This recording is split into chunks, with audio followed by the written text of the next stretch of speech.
Sandman put him to sleep, of course. Yo, Sage, you a fucking beast for this one, man. Word. Sandman's here. Yo, tell all your peers. I send a bomb to your house from UPS. You be stressed, finish him, you be next. You can ask a motherfucker if the dude get fresh. Night boost academics, what I suggest. Feel the ground start to shake when I beat my chest. King Kong of this rap shit, that's no quest. Let's see who's next. Better have my checks. Always drinking hard liquor till my thirst is quenched. Smoke weed, drink yak, and have good sex. Holla at your boy or leave a text. Chicks used to leave red marks on my neck. Now they say what's good and give me your peck. Kinda throw your neck, you start to sweat. Cause you real fucking nervous when I'm on the set. FTU come through with them big tools. What the fuck you gon' do? Turn your brains to fondue. Semtex wired, whack rappers fired. Monkey flip you through a hole of a spare tire. Military attire for the empire. Head butch you with the mask of an umpire. Semtex wired, whack rappers fired. Monkey flip you through a hole of a spare tire. Military attire for the empire. Head butch you with the mask of an umpire. You're a Yo, Sharky, you're looking out for this one though. Word up. Better get ready when you in my 750. Better get ready when you in my 750. Better get ready when you in my 750. Nice with the guillotine, chopping two spaghetti. Better get ready when you in my 750. Better get ready when you in my 750. Better get ready when you in my 750. Nice with the guillotine, chopping two spaghetti. Sandman's here, gotta throw the confetti. Gotta celebrate, fill the glass with Henny. Gotta show a groove by staying on the move. Annoy you like a pebble in your shoe. Never get a break, can't make the mistake. Got good choke like mace in your face. Go out of state and fill my plate. You know I had to do that. I come in with the boo bab. I need me a new rag. Go get it from the blue jab. I used to have a do rag. Had to remove that. Nope, couldn't do that. I've been that bad influence. Make you drink alcohol when you hear my music. Shot at the shot, can't take it, stop puking. Graduated from a human, now I'm a mutant. Beats just abuse it, yup, I lose it. If Beats was a person, he'll have bruises. Better get ready when you in my 750. Better get ready when you in my 750. Better get ready when you in my 750. Nice with the guillotine, chopping two spaghetti. Better get ready when you in my 750. Better get ready when you in my 750. Better get ready when you in my 750. Nice with the guillotine, chopping two spaghetti. I got the King Kong palm balls like a nuclear bomb. Girls always like my charm, I'm a phenomenon. Tip off the smoke alarm when I just spark the bomb. Never gonna keep it calm, gotta drop exclusive songs. I've been the animal that with you when I play to do. You feeling yourself because you got a fan or two? Negro please, you still weak. Chop you in the dome and leave a crease. Beast from the east won't cease our feast. All you do is start trouble and call police. Start praying to God more than the priest. Cash my check, then buy Semtex. Slit your throat with a wing from a jet. Beware, prepare, you have nothing left. The threat from my opposition made you sweat. I ain't gonna say nothing, quiet as kept. Better get ready when you in my 750. Better get ready when you in my 750. Better get ready when you in my 750. Nice with the guillotine, chopping two spaghetti. Better get ready when you in my 750. Better get ready when you in my 750. Better get ready when you in my 750. Nice with the guillotine, chopping two spaghetti. That's what I'm talking about. Elbow dropping these whack cats out here, B. Saki was good, my dude. Hit him up, you know what I mean? Was goody, you know what I mean? Oz was goody.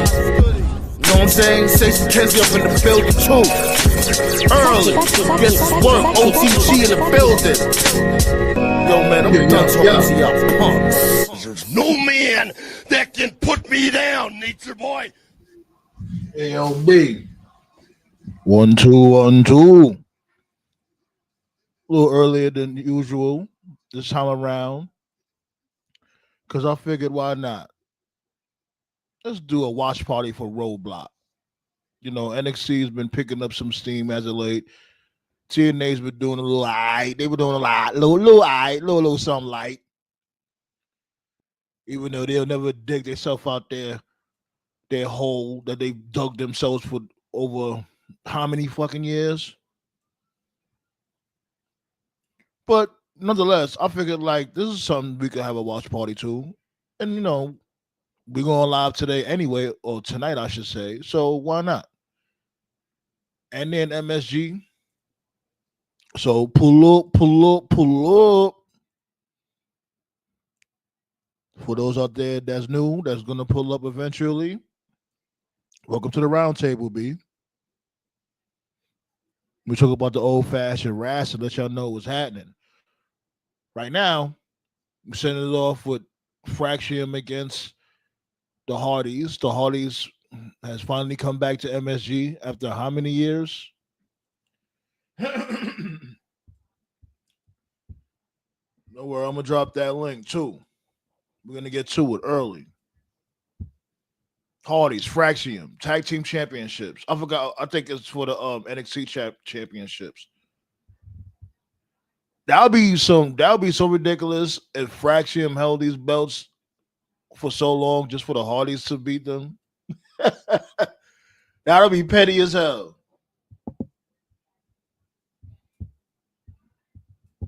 Fraxium definitely better win this match. And then not to mention, Jeff Hardy got a match coming up against Moose for the X Division Championship. So I ain't gonna lie, that makes me a little bit more nervous because are they gonna have Jeff Hardy do the job for both matches with a tag team championship on the line and the X Division Championship on the line? I don't know. Knowing how TNA gives it up, you could never know thoroughly, but more than likely he's winning one of those belts. Have him as a double champion. Okay, Hardy's about to set up Axiom. Double gut kick. About to set him up. Double maneuver from the Hardys. Hit him with a chin breaker into a flying clothesline from the Hardys. Now they're showing Javon Evans taping up backstage, getting ready for his big fight against Ethan Page. I'm not going to lie, like Ethan Page in the upper mid card is better than him being the champion. I think it was too soon for him to be a champ. It was way too soon for him to be the champ. I think what he's doing right now is a little better. Him like trying to get this dude Javon Evans over. Nice fast-paced tag team action from Fraxium. Nathan Frazier with the dive outside the ring on both Hardys. Here comes Axiom. Axiom with the diving splash on both Hardys. Uh-oh. They're going to spin the block again on it?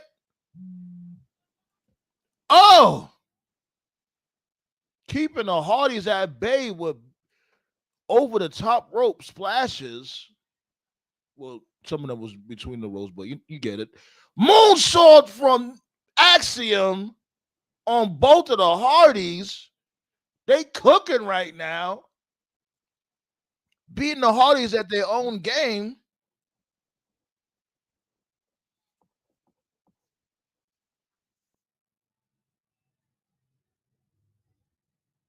All right.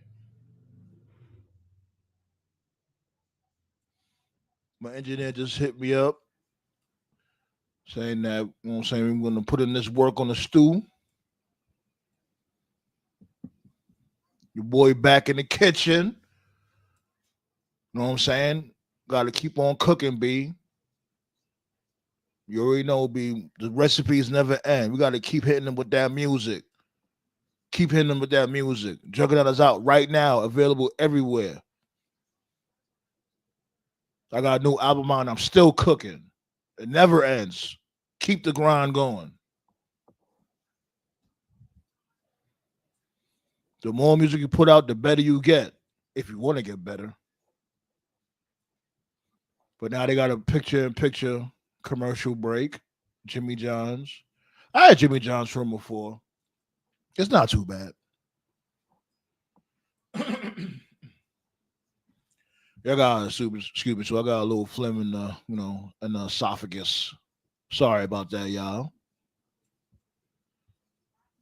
Waiting for the comrades to pull up. But until then, we're gonna keep covering the match. Axiom has Matt Hardy in a headlock right now, slowing down the pace of the match.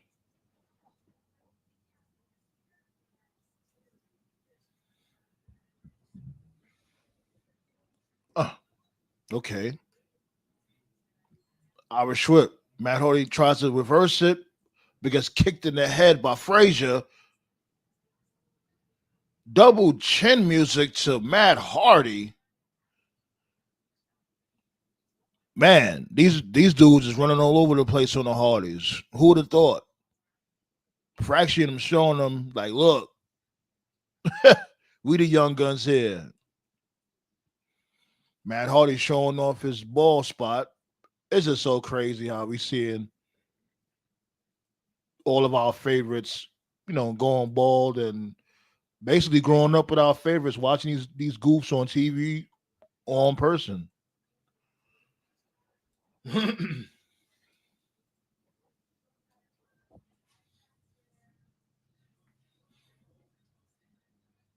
Okay. Now Frazier, he has a headlock on Matt Hardy. They basically keeping Jeff Hardy at bay.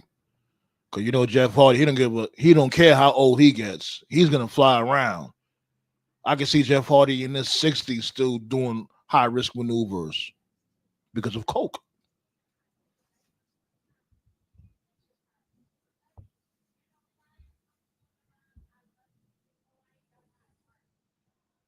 Okay, now we're not in the picture anymore. We're back to live action with NXT, B. NXT live in Madison Square Garden, B. NXT and MSG for the first time.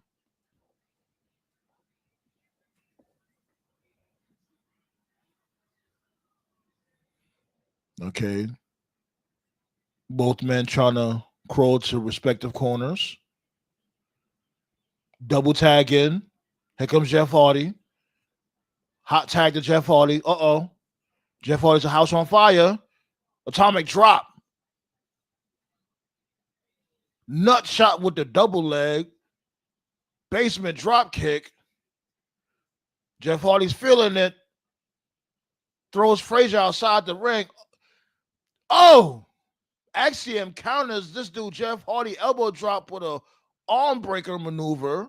Look like a submission hold. Jeff Hardy with the sit down front suplex to calm his ass down.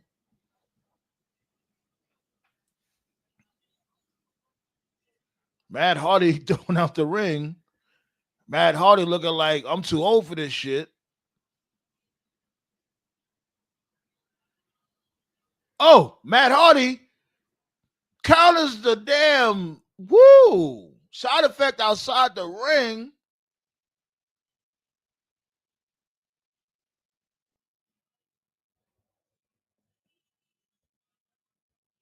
Jeff Hardy's already tired. I don't know why. Jeff Hardy trying to get the crowd into it. Twist of Fate blocked. Oh!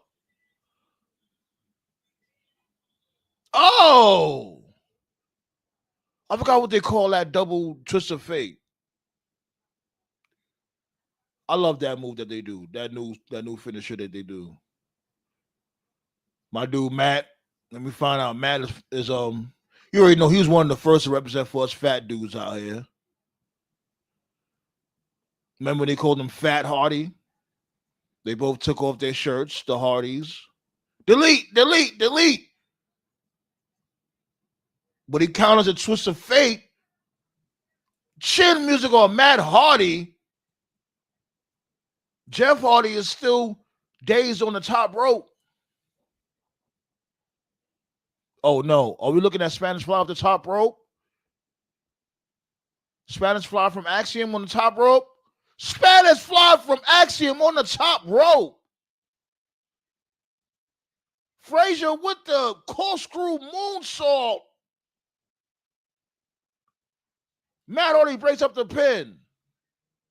And the match continues. Sheesh. This match is all right. I expected nothing less, though, tell you the truth. I knew this match was going to be all right.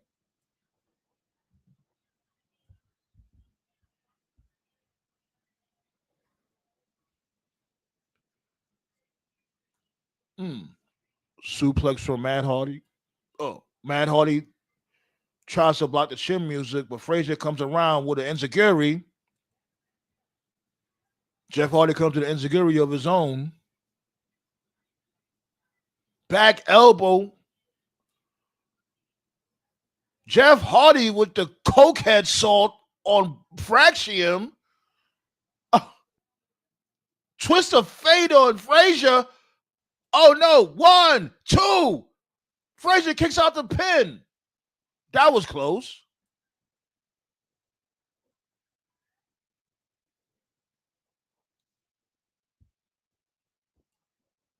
Pretty good action from these superstars right here.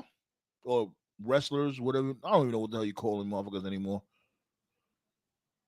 Pretty good action. This dude Jeff Hardy had to pick up the pace because Matt Hardy looked like he was done, boys. Enziguri from Nathan Frazier on Jeff. Uh-oh.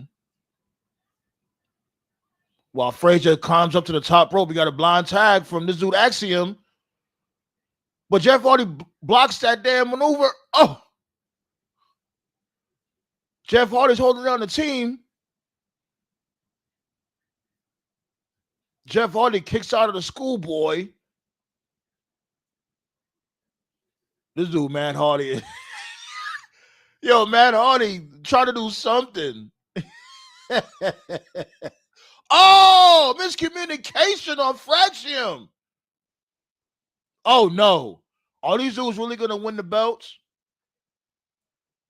Twist of fate on this dude, Axiom. But Axiom rolls out the ring. Smart move.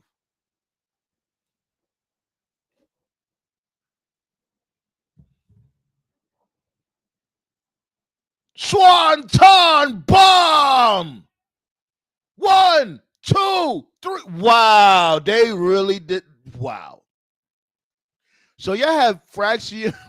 Y'all have Fraxium hold these belts down for all this damn time just for them to lose to the Hardys. This is what we doing. So the Hardys is double champ. I'm not surprised though. I'm really not surprised. This is ridiculous though. Oh, the belts was on the line? Okay, my bad, y'all. My bad. I thought both belts was on the line.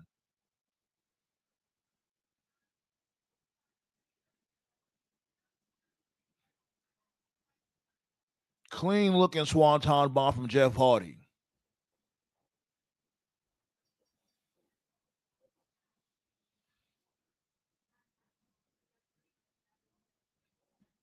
But Fraxium has nothing to be mad about. Really good match from both teams.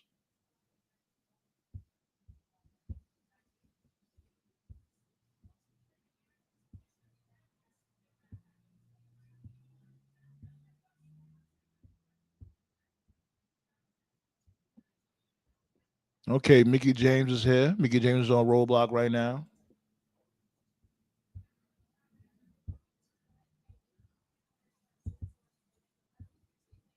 See what they talking about.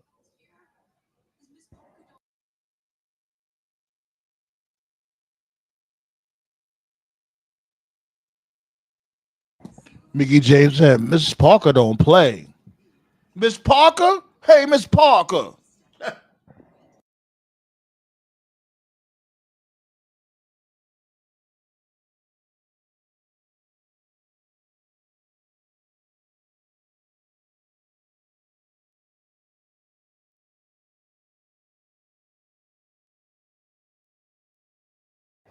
I got to mute it because you already know how Facebook and all that be giving it up. I can't really play audio like that from the television show, unfortunately.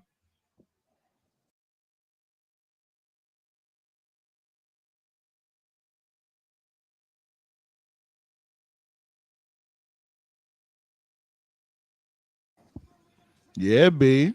Real quick. because I feel like RoadBlock is gonna be on tonight, so I went on an hour earlier. Appreciate you for being here, Ballet. You know the vibes.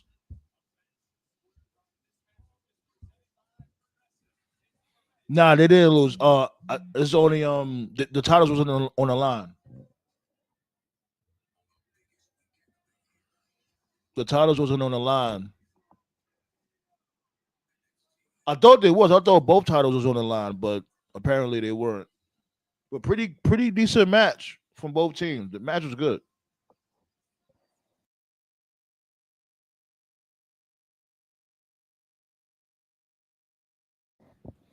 Oh yeah, you already know, B.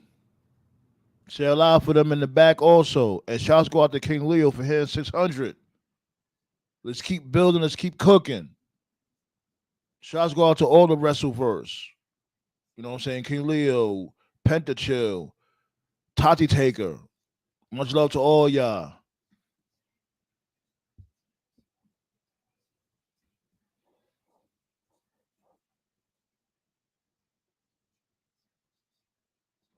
I was saying from before, we need more women in the Wrestleverse.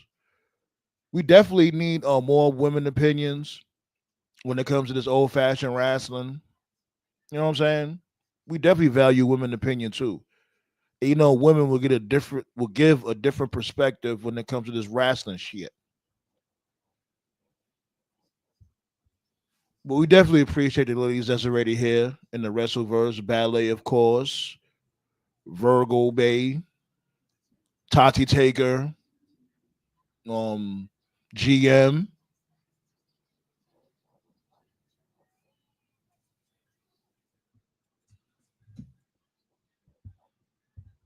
You know what I'm saying? We just need, more women to give their opinion.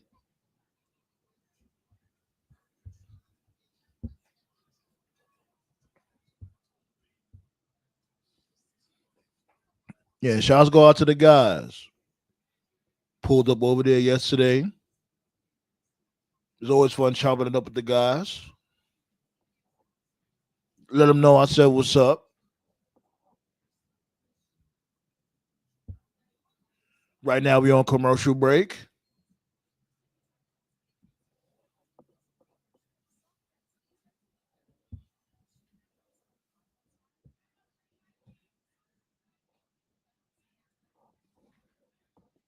Speaking of King Leo, like I said from before, make sure y'all check out Delete, featuring with me featuring King Leo. Make sure you check that out, B. It's on YouTube. It's everywhere, B. We definitely kick that track. It is nuts.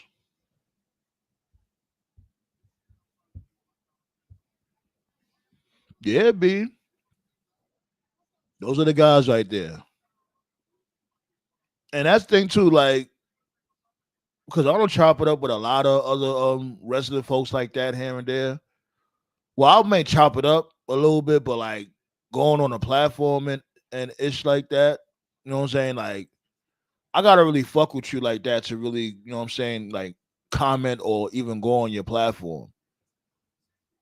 Cause a lot of these motherfucking wrestling fans is high key weird.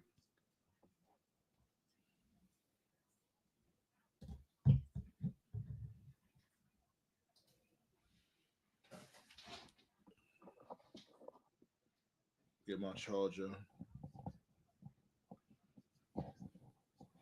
Yo, Ballet, like, how was it over there in Jersey? Like, I'm hearing it's hot everywhere. Like, out here is like 70 degrees. Right now, 70 degrees.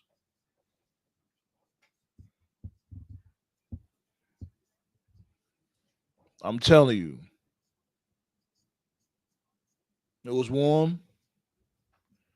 It was warm at first, but it started getting hot 2 hours ago. How the fuck is it getting hot towards the evening time?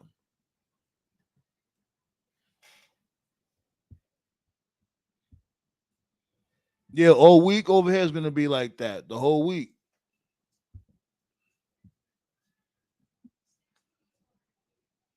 Hey Sticks, what are you talking about, man?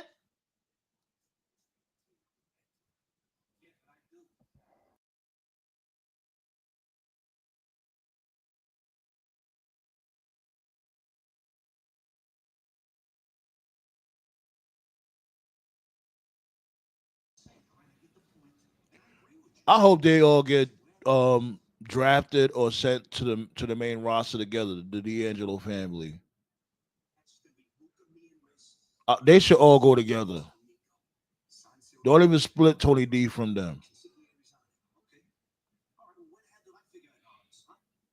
And I know people's gonna be like, "Oh, their act is cringe. Is what's the word I'm looking for?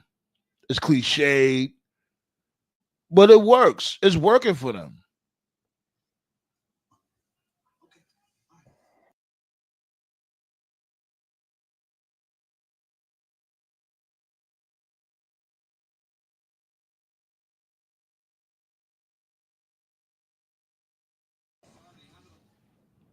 So I see Roxanne Perez had pulled up right before we went to commercial break. They showing her right now how realistic she looks on WWE 2K25. I even told King Leo too, like I'm waiting. Y'all mad thirsty getting that shit. I'll be waiting when it comes to 2Ks. Well, mainly WWE, NBA 2K. I'm over that shit. But like, I don't know. I might get that shit around my birthday. Treat myself to a birthday gift. I might, but I'll be waiting for that shit. I don't be getting that shit when it first come out because the game 9 times out of 10 is not complete. Okay, got Jordan Grace going against Roxy.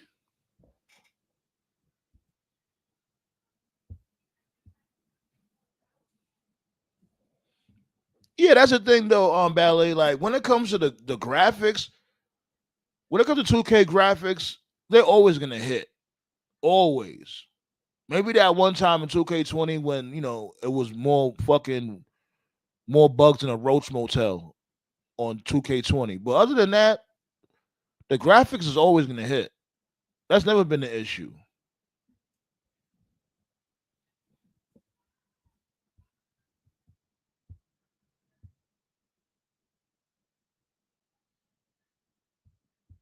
Okay. Fast paced action from the ladies. Jordan Grace with the spawn buster. After that, with the pounding ground. Glad to see Jordan Grace in the WWE ring. You know what I'm saying? This is long overdue for the Juggernaut. And speaking of Juggernaut, like I said, the album is out right now everywhere. Jordan Grace is like a house on fire. She's pissed off. She's wilding on Roxy right now. Knocks her outside the ring with her ass cheek.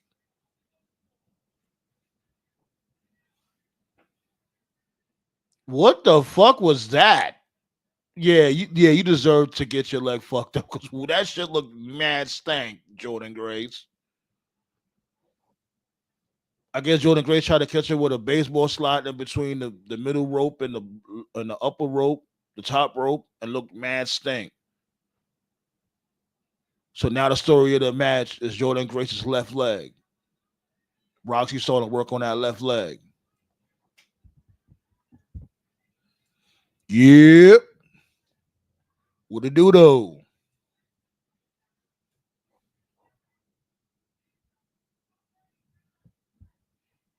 Shots go out to No Dirt Sheets.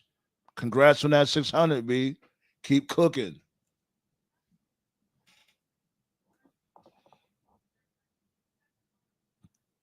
Roxy with the Russian leg sweep, float over into a pin, kick out at one. Keep working on the leg, Roxy. Yeah, get the leg. Well, okay, Roxy's working on the right leg now. Trying to completely incapacitate Jordan Grace. Oh, but steps on the left leg anyway. Oh, leg snapper on Dragon. I'm about to call it Dragon. Jordan Grace.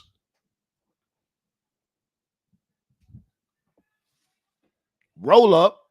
Reverse roll up to the Kikita clutch. Jordan Grace on the Kikita clutch on Roxy. Oh, but Roxy squeezes the leg with her two thighs. Still working on the left leg. What a creative way to get out the Kikita clutch.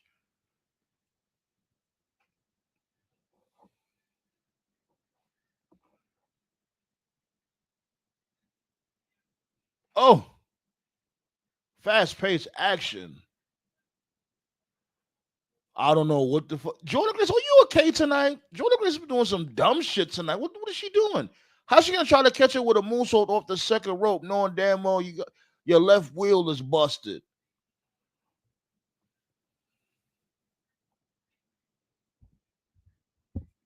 You see the though. As a creative way, they got to keep the clutch though. Snatched up her damn leg with her thighs. Man. Oh my goodness. With the leg wrapped around the ring pole, Roxy stomps on the ankle.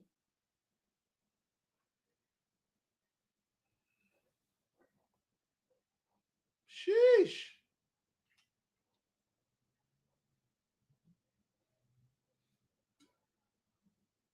Now we go on picture-in-picture commercial break.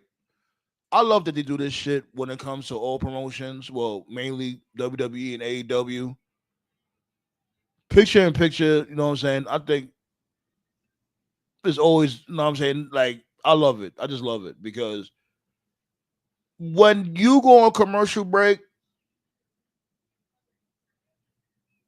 especially in the middle of some good action or whatever, it throws the match off a little bit because the momentum be in the match, and here come commercial break. Come on now, ain't nobody trying to see that shit.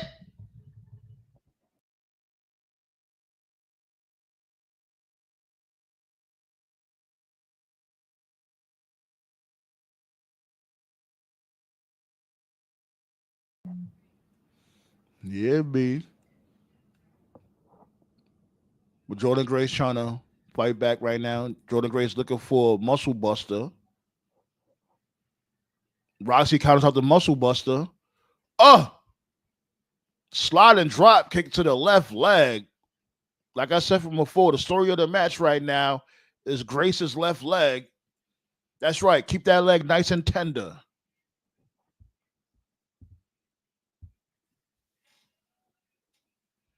Yeah, man. And I guess sometimes they slow down the match.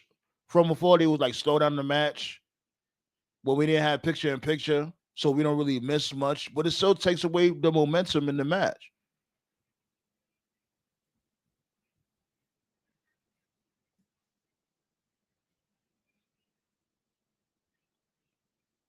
Oh man. Grapevine snap on the damn left leg. Roxy wilding out on that left leg. Figure four leg lock on the juggernaut.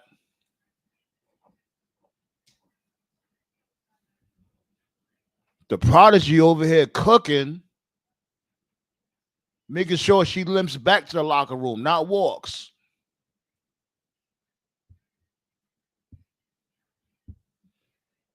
AOB, what it do though? Yeah, I still got the tab open with your music, my guy. I'm gonna check that shit out tonight.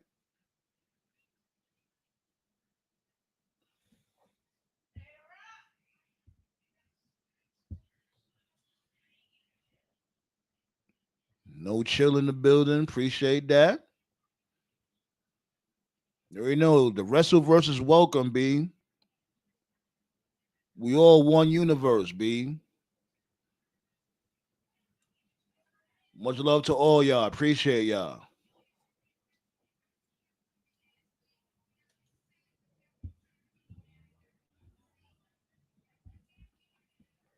Yeah, no, ballet was just telling me. What y'all thinking of the show so far? I'm thinking so far, the show's pretty fast paced, especially when it comes to the Hardys and Fraxium. That was a fast paced match. Matt Hardy had to slow it down a little bit here and there. Matt Hardy was like, man, look at y'all young boys is crazy. You see my ball spot. You gotta slow down for me. I'm broken for real, for real.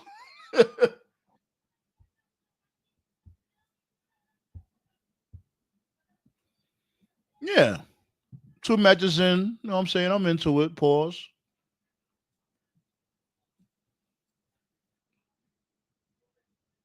slap. What a 5 fingers hit in the face. Slap on Roxy. Oh, Roxy slaps her back. Elbow. Kick to the leg. Body slam on Roxy. How the fuck you knife edge somebody's leg? Roxy just knife edge chopped her leg. I never seen no shit like that.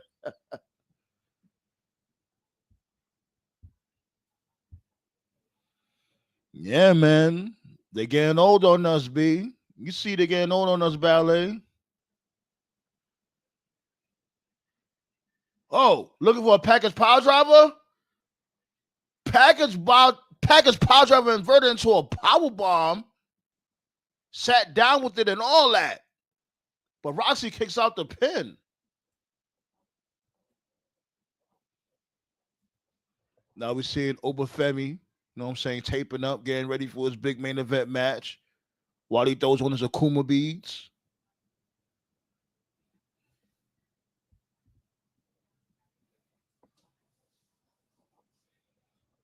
Uh-oh. Looking for some top rope action. Oh, man. Oh! Roxy with the cross body, but Jordan Grace powers up the cross body, catches her. She's trying to lift her with that bad wheel. Roxy, elbows to the head. She slaps Roxy again. Fall away slam. Oh, no. Fireman's carry. Oh, counters. A lot of reversals going on. Chin music. Chop block on Grace. Off the Irish whip. Oh! Hodokarana DDT on Grace. Roxy is beating the shit out of Grace tonight. Roxy goes to the top rope. About to set her up. Here we go. Oh, frog splash on Grace. Grace kicks out right before the 3 count. Uh-oh. What are we looking at? Cross face on Grace. Bars. Roxy basically, now she's, oh, wow. Wow.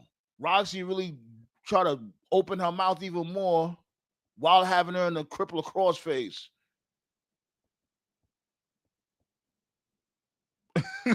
Yo, Roxy is running circles on Jordan Grace. Yo. Schoolboy. Grace kicks out of Schoolboy. Oh.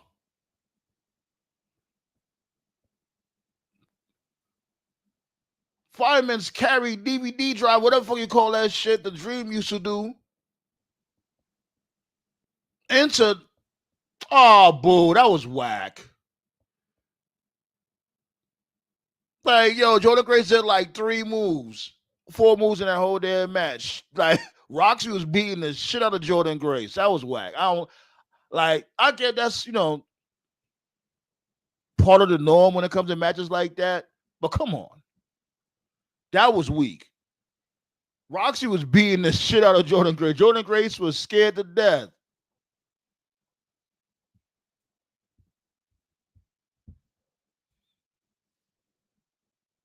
Like, give me a break. Don't even book Roxy like that.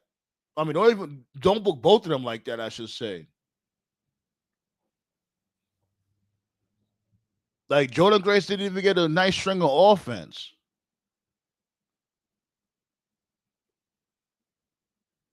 Pretty decent match. I didn't like how it ended though. Like that was like Cena type booking.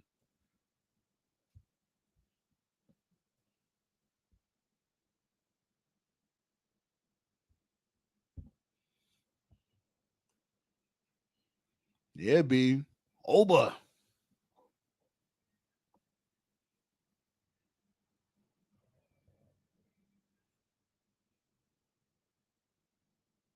They're about to fight now?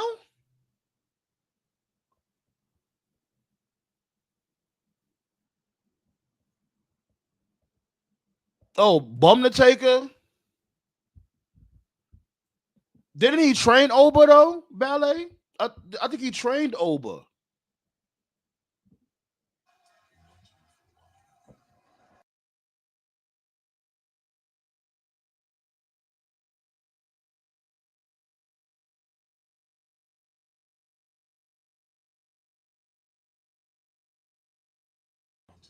You know, Undertaker knows a thing or two about invasions.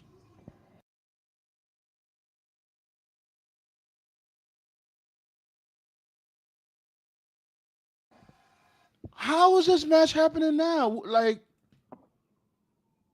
this match. So what is it? Ethan Page and Javon Evans is going to be the main event. That's weird. Why are they having this match happening now? Oberfemi and Moose is supposed to be your guys. So it must be something really crazy going to happen tonight then. If they having this shit happen now. That's a little weird. But yeah, we're on commercial break.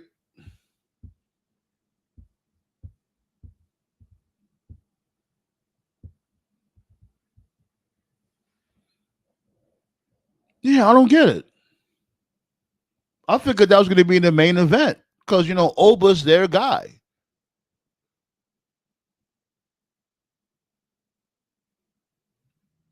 Like, what other matches is going on tonight? Oh, matter of fact, the women's gonna main event tonight.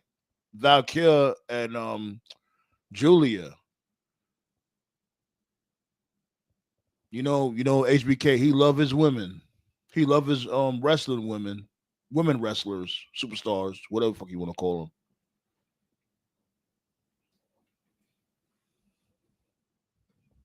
So we got that match. We got like I said, Julia and Valkyria, and we got Javon Evans and Ethan Page.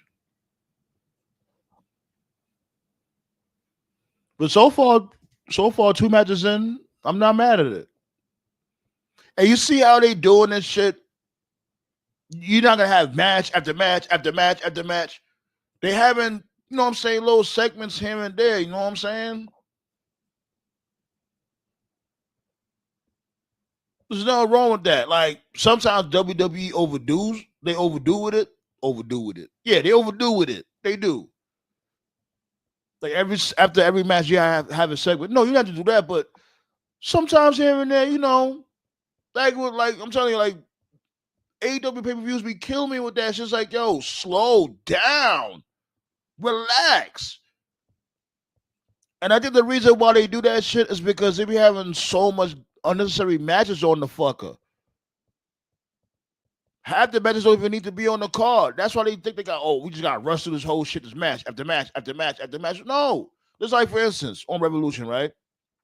And I liked the pay-per-view. Don't get it fucked up. I liked it. But like 3 matches did not need to be on that fucking card. Love the Syndicate and all. They didn't need to be on that. They didn't need to be on that match against the Outrunners. I don't even know how to put the Outrunners out of nowhere. Now you want to make the number 1 contenders, but that's neither here nor there. That didn't need to be on the card. Okada and Brody did not need to be on the card either. That match don't have any type of heat whatsoever. And what was the other match? Fucking Mercedes Moné and what's her name? Momo Coca-Cola? Or Momo Wannabe? Pack those matches up. Nobody was here for that shit, really. No.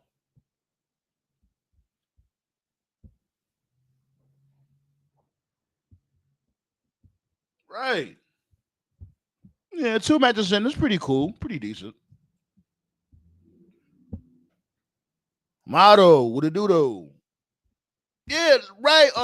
Ballet. That's what I'm saying. That's another thing too. It's like, cause on the Facebook page, the Wrestling Council, a couple of people was that from the a couple of members from the council from the Facebook group went to the show, and they was even saying that shit like, damn, like can we get a break?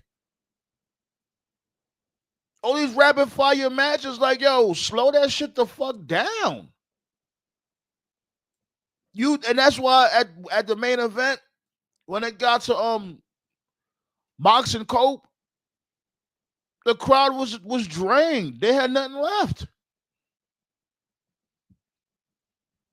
I wouldn't be surprised if some of them went to go fucking get a bath or get some snacks or, you know what I'm saying, take a shit. Because he's afraid to fucking move because it's the nonstop action. But like I said, overall, I really like that pay-per-view. One of the best pay-per-views they did in a minute.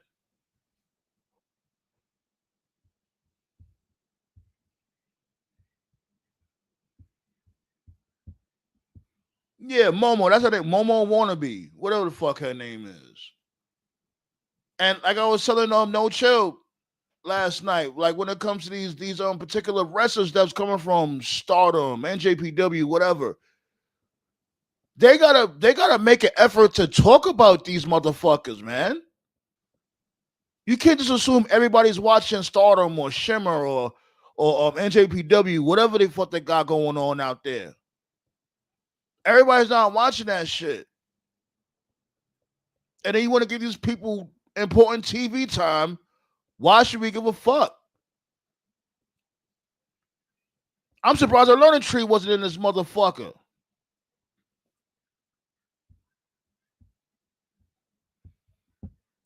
Yeah, Momo Wannabe. That's all I try to do, Motto. Like I may have my little, my little personal shit, that I'm like, oh fuck that, I like it. I don't care what nobody say. Like when it comes to like Immortal or whatever the case may be. But for the most part, when it comes to this wrestling shit, man, look, I come hard with the facts. Cause I'll call shit out. I don't give a fuck. Like, I don't thrive on favoritism when it comes to this shit. Here and there, yeah. Cause at the end of the day, most of us is gonna have our own opinion. But when it comes to facts, I'm gonna call that shit the fuck out. I don't give a fuck. Okay. Y'all moves coming out. The X Division champion.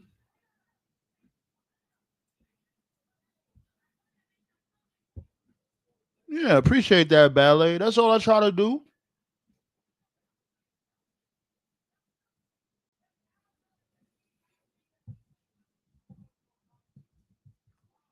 Oh shit! Y'all see that Travis Scott shirt that just got released? Wrestling Israel.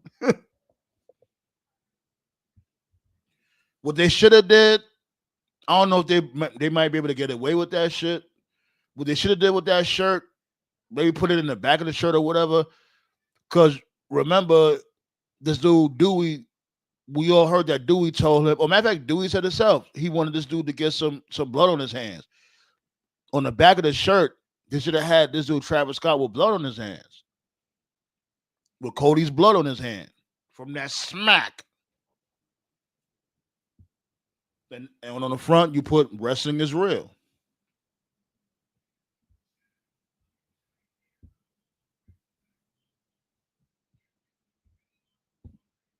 Who, Momo got hurt? I mean, not Momo. Mercedes hurt Momo.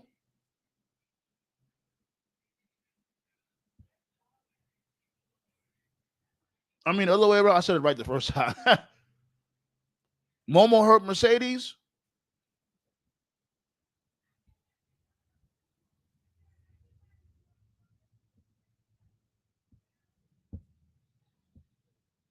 Yeah, B. That's what it says. That's what I'm saying. It would have been perfect if they'd have had this dude with a bloody hand or bloody hands in the back of the shirt. But I don't know if WWE, they probably might get in trouble with that. I don't know.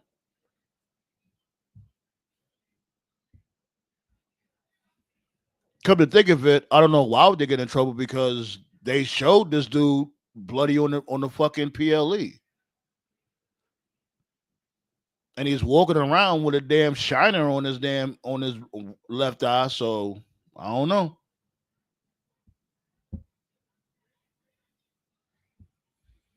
Bella, I've been saying that shit ever since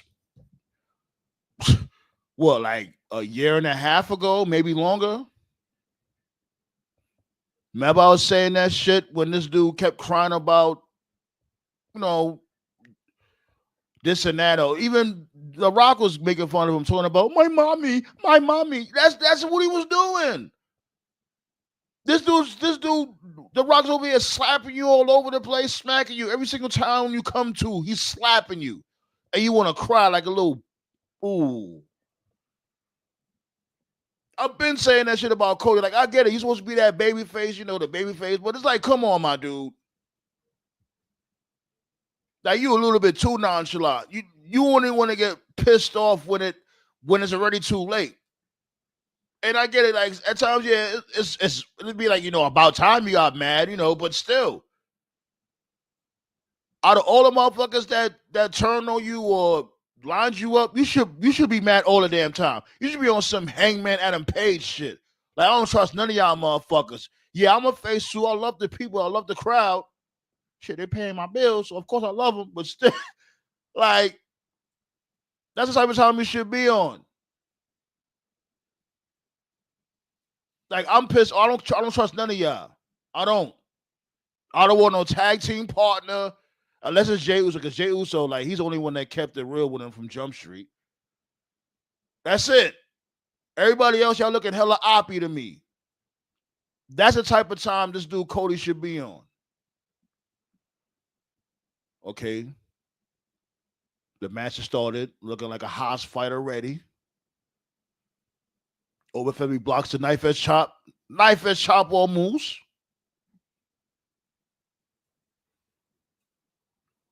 Looking like a Haas fight already. This dude trying to catch Moose with the shoulder tackles in the corner, but Moose is catching him with clubbing strikes. Oh!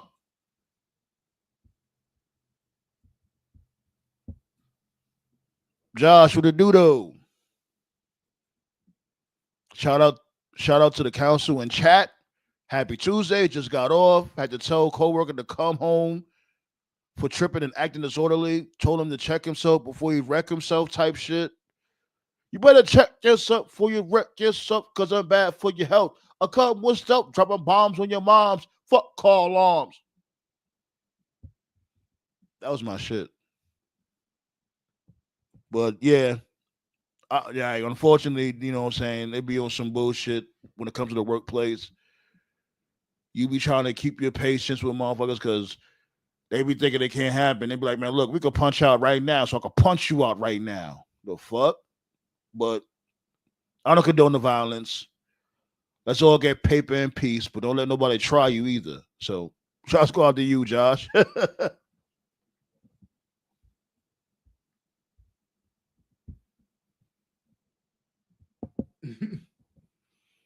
Okay. Outside the ring with the action. This dude overcaught Moose with the fucking rock bottom on the ring apron.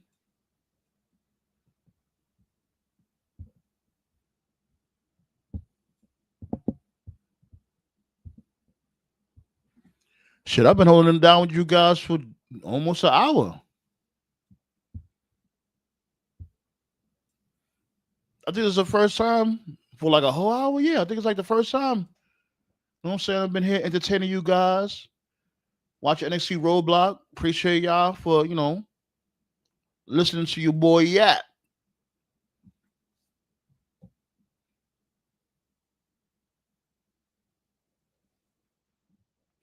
Oh, leg lariat from this dude, Obafemi. Obafemi showing he got some athleticism in his arsenal.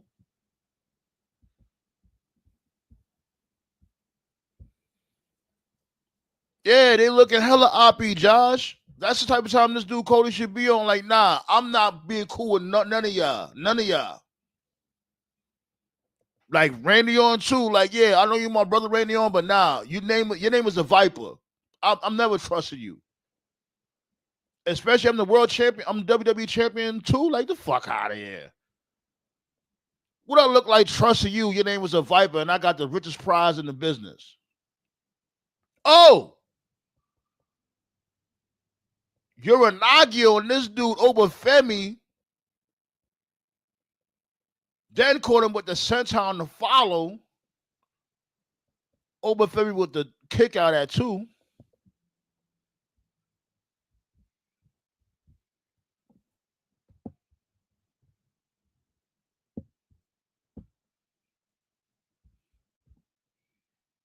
Yes, sir, scared.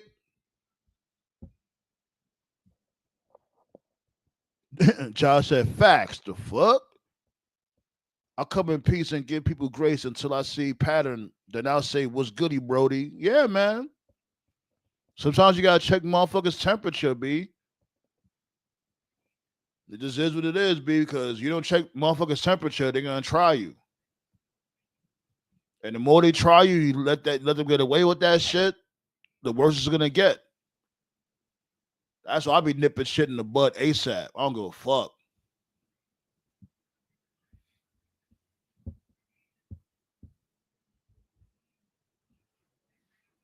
MSG was a real hype last night. Shit, it was hype when the Chief came through. Everybody was here for the Chief.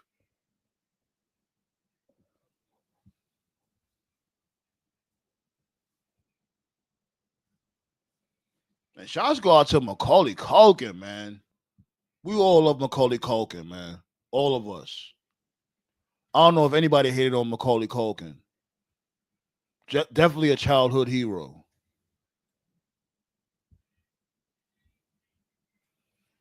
Had Fabulous pull up.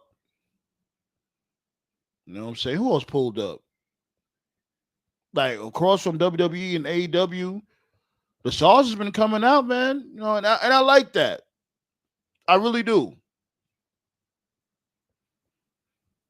Wrestling should be should get back to that form of household entertainment. It really should. Like how it was from before. Yo! This dude, Obafemi, this dude moves across the blood clot ring.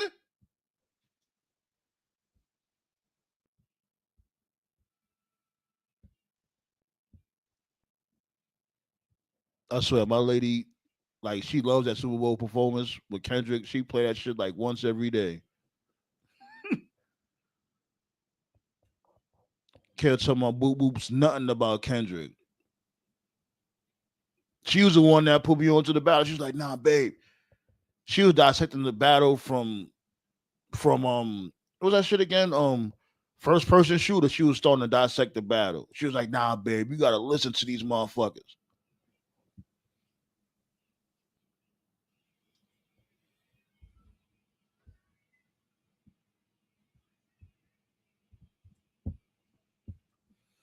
Damn. Can't be wasting no pizza on these bums, man. Don't ever waste good pizza.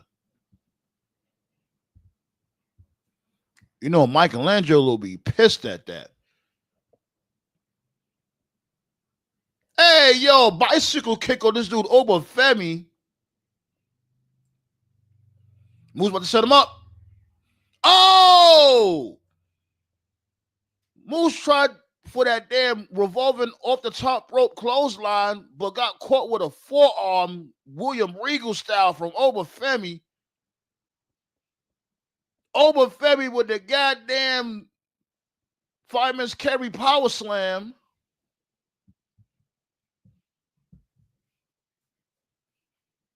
Looks like a variation of a jackhammer. Pause.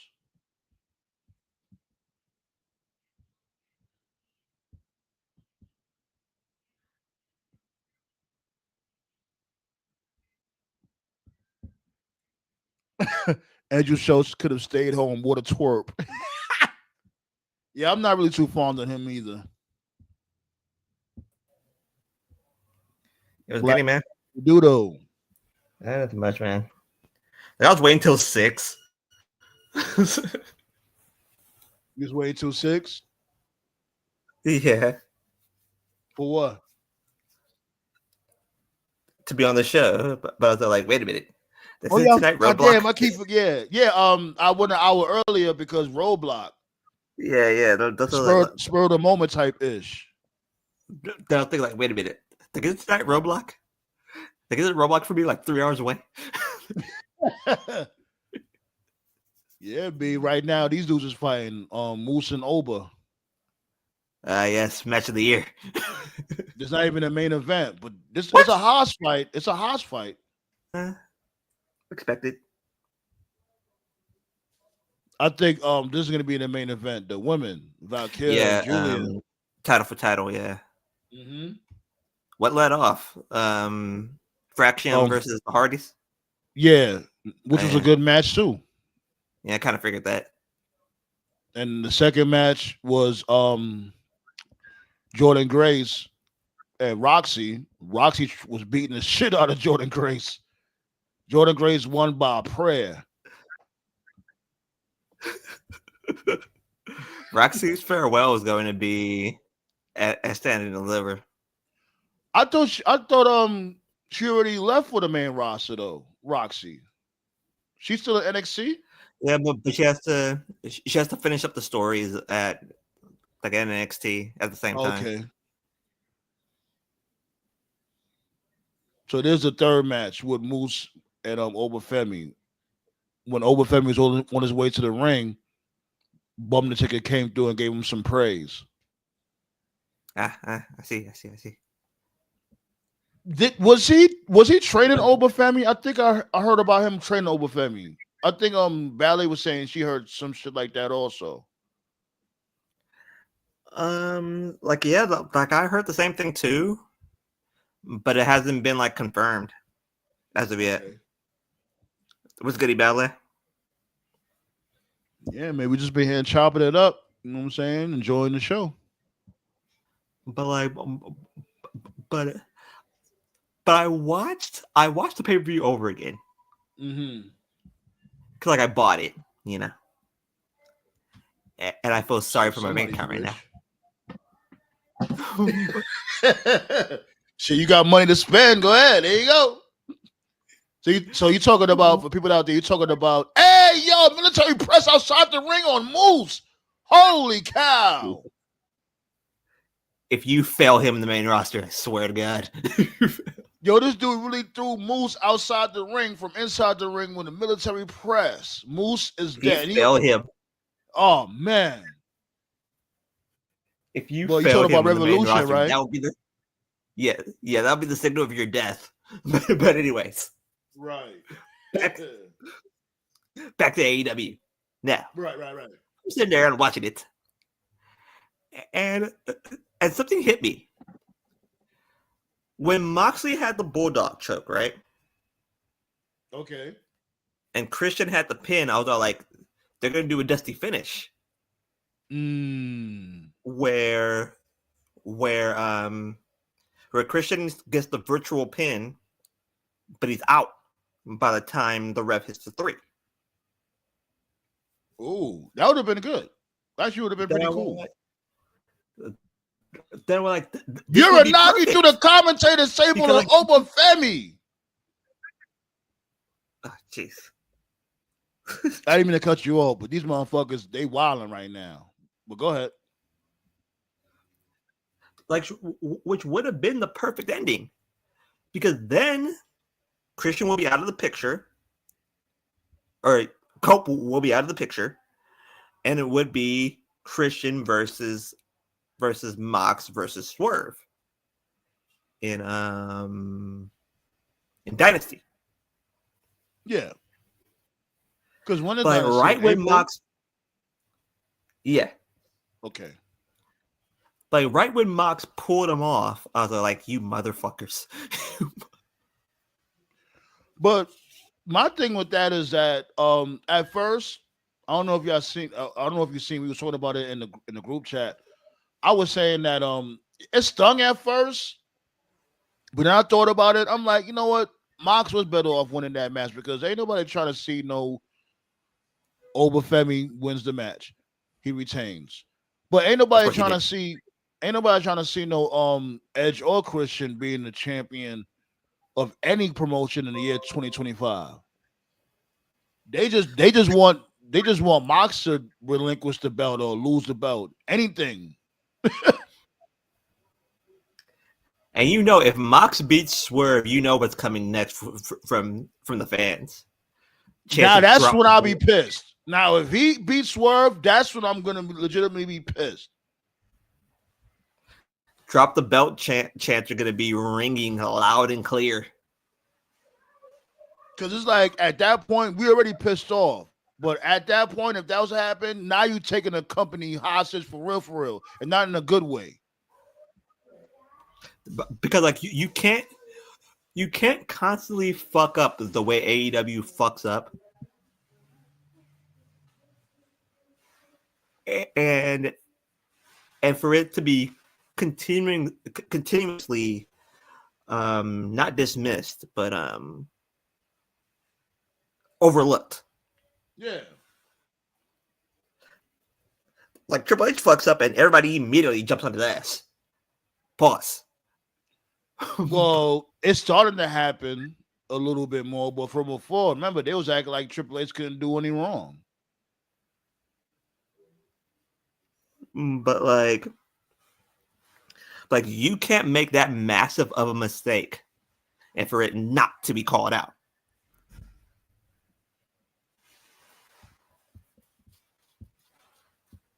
But because like the time to pivot was now. Yeah, it only pivoted to this dude Edge, and I ain't gonna lie, he tried to bring some shine to the storyline, but according to reports, he didn't even know what the fuck. He didn't even know what the Death Riders was about. He did. He did it. Yo, man, let me try to pull that shit up real quick. Hold on. What? He didn't know. He didn't know what the fuck was going on. Hold on. I'm on the find this shit right now. He didn't know. Let me see. I'm about to look for it right now. Give me 1 second.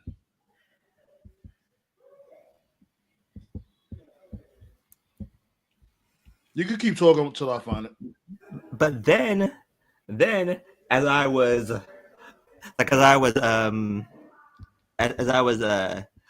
going through my tour of the 90s of WCW WWE, Mm-hmm. I watched the Horseman storyline over again. Okay. And I'm like, WCW missed the mark on this one too. Because know who should have been the fourth guy? It should have been Pillman. Pillman should have been a singles guy on his own. But remember, Pillman was still dealing with injuries too. True. But to me, the loose cannon, that screams solo, not in a group. Nah, I feel you, but that's the reason. I think that's the reason why they put him with a group, because, him being a horseman or whatever, it basically like, all right, he had a lot of injuries going on and shit. He was still able to wrestle and shit, but he wasn't like Flying Brian. If you notice, as more and more, like he was ground based. Yeah, exactly. More and more, exactly. And not only that, it got to the point where he just became promo based mostly. But to me, it felt like DDP should have been the fourth guy. Okay, here we go. I found it right now. Okay. Adam Copeland admits he didn't fully understand Death Rider's angle at first. So this is according to what Edge has said, allegedly. Well, for me, it was confusing at first. Like, I didn't fully understand what was happening, he said of the Death Riders. So I wanted to try and figure that out along with the audience. I think, and then go, all right, what can be the story here? The story can be you take them out because there's always the numbers that they have the advantage with. Okay, let's do something about that. Let's tell a story there. And more than anything, the beginning of this thing is, okay, you attacked me and all of my buddies on television, right? Okay, so yeah, I'm coming back. Time to step in and give this a shot. He continued, anything I'm involved in, I try to do at least add some layers to it. And when putting the things together, going, okay, here's the package for the match. We got the building beats for the package to sum everything up. So if you watch that 2 minutes right before the match, you're caught up. You got it. And no, all right. And now I'm looking forward to this thing. I think more than anything, that's my mentality, is just trying to craft something or be a part of helping the craft. Something where you get those beats. Okay. And yeah, he's right. It's like, okay, you put me in this storyline. I don't know what's going on. Like, you like, you know what I mean? That's just that unprofessionalism with Tony Khan. You put motherfuckers in storylines and they don't even know what's going on. You didn't even brief them like, okay, this is what we're gonna do with the storyline, yada yada yada. This what the Death Riders got going on. It's like that proves that Tony Khan doesn't have meetings. Yeah, that proves it. Yeah, there's no plan, and that's why people will say, "Yo, get some additional writers to help you." Like, you know. Not wrestlers, not fucking old school wrestlers, shit like that. Like, if anything, you could get input from them, or you could have them like what's the word I'm looking for? Like advice and shit like that, but not to write a full blown story. They're wrestlers, not writers. Like I guarantee you, Copeland probably text Tony Khan. What the fuck is this? Yeah, he's like, okay, but. Okay, so I guess they beat up my buddy, so here I come. Because remember, that's how we got interjected in the storyline, because they beat up and kidnapped FTR. And what was FTR at Revolution? Who knows? I thought that was just people's. Like, they're the reason why you in this bullshit in the first place. And then like I was like sitting there and like. And then, like I was watching, but then, like I was watching like the women's match because I was watching the matches in reverse. Okay. For what reason, I don't know. But I was watching the reason. So I was watching the matches in reverse, and like I'm sitting there. I was like, are they doing the Kumite spot with Tony Storm and Mariah May? They sure did. And at first, like I was kind of interested in it. And that's like what the fuck is doing a Kumite spot? The only thing I didn't like about that match was when Tony Storm had caught up with the sit down powerbomb off the stage onto the table, and she kicked out that shit. I'm like, come on now. That shit pissed me off. Like, if anything, they should have ended the match with that. Yeah, they should have. Yeah, but I liked it though. I still like the match. But like I'm sitting there, and I'm all like, there is such a word as too much blood, and that was too much blood. Yeah, they had a good, like, especially Tony Storm. Tony Storm had a gusher, no freaky. But like I'm sitting there and like. I'm comparing it to what we saw last night between Roman Punk and yeah, Seth. you can. And shots go out to Tati. Like Tati was saying that like basically their cage match was going to be better than Ospreay's and Fletcher's match. Well, of course not. Number one, AEW is fucking crazy. And they're younger than Seth Rollins and CM Punk, so they're gonna pull out the stops even more. But shots go out to Punk. Like, this dude Punk, like, you remember that elbow drop off the fucking? Did he catch him with an elbow drop off the top of the cage or off the top of the rope? Top cage. No. Like, it was off the top rope. He was about to do it on top of the cage, but yeah. Seth Rollins stopped him. Yeah, but Seth caught him and did superplex off the. Yeah, that was a good spot too. But when he caught him with the second elbow drop with the top rope, he flew across the ring with that elbow drop. I'm like, hey, yo, Air Punk. But to me, although they were both storytelling, they were both great storytelling. It's just that WWE knows how to pull you in. You know what I mean? Yeah, like pull you in. And when they pull you in, it's kind of like, okay, you're gonna sit there. And I'm going to make you that's not like make you, but like I'm gonna make you interested off of what happens next. No, you said it right. But yo, these dudes is wild. You got Ethan Page and Javon Evans. That's gonna be a war. That's gonna be a war. They're already wilding. And they wearing street clothes. I like that shit because it's a street fight. So having wear street clothes. So I like that touch. But WWE, yeah, going back to that shit, like when it comes to WWE, especially nowadays, yes, WWE storytelling nowadays is really top notch. Yeah, like they make you say like oh, what's gonna happen next? Because like the ending of that match was absolutely perfect with Heyman helping up Punk, and Roman going like, the fuck, right? Like, are you And people like, oh, why is he beating up CM Punk? I'm like, because like, y'all acting like this dude Roman don't be on that type of time when it comes to his wise man. Leave his wise man alone. That's my wise man. Like you helping the ops, man.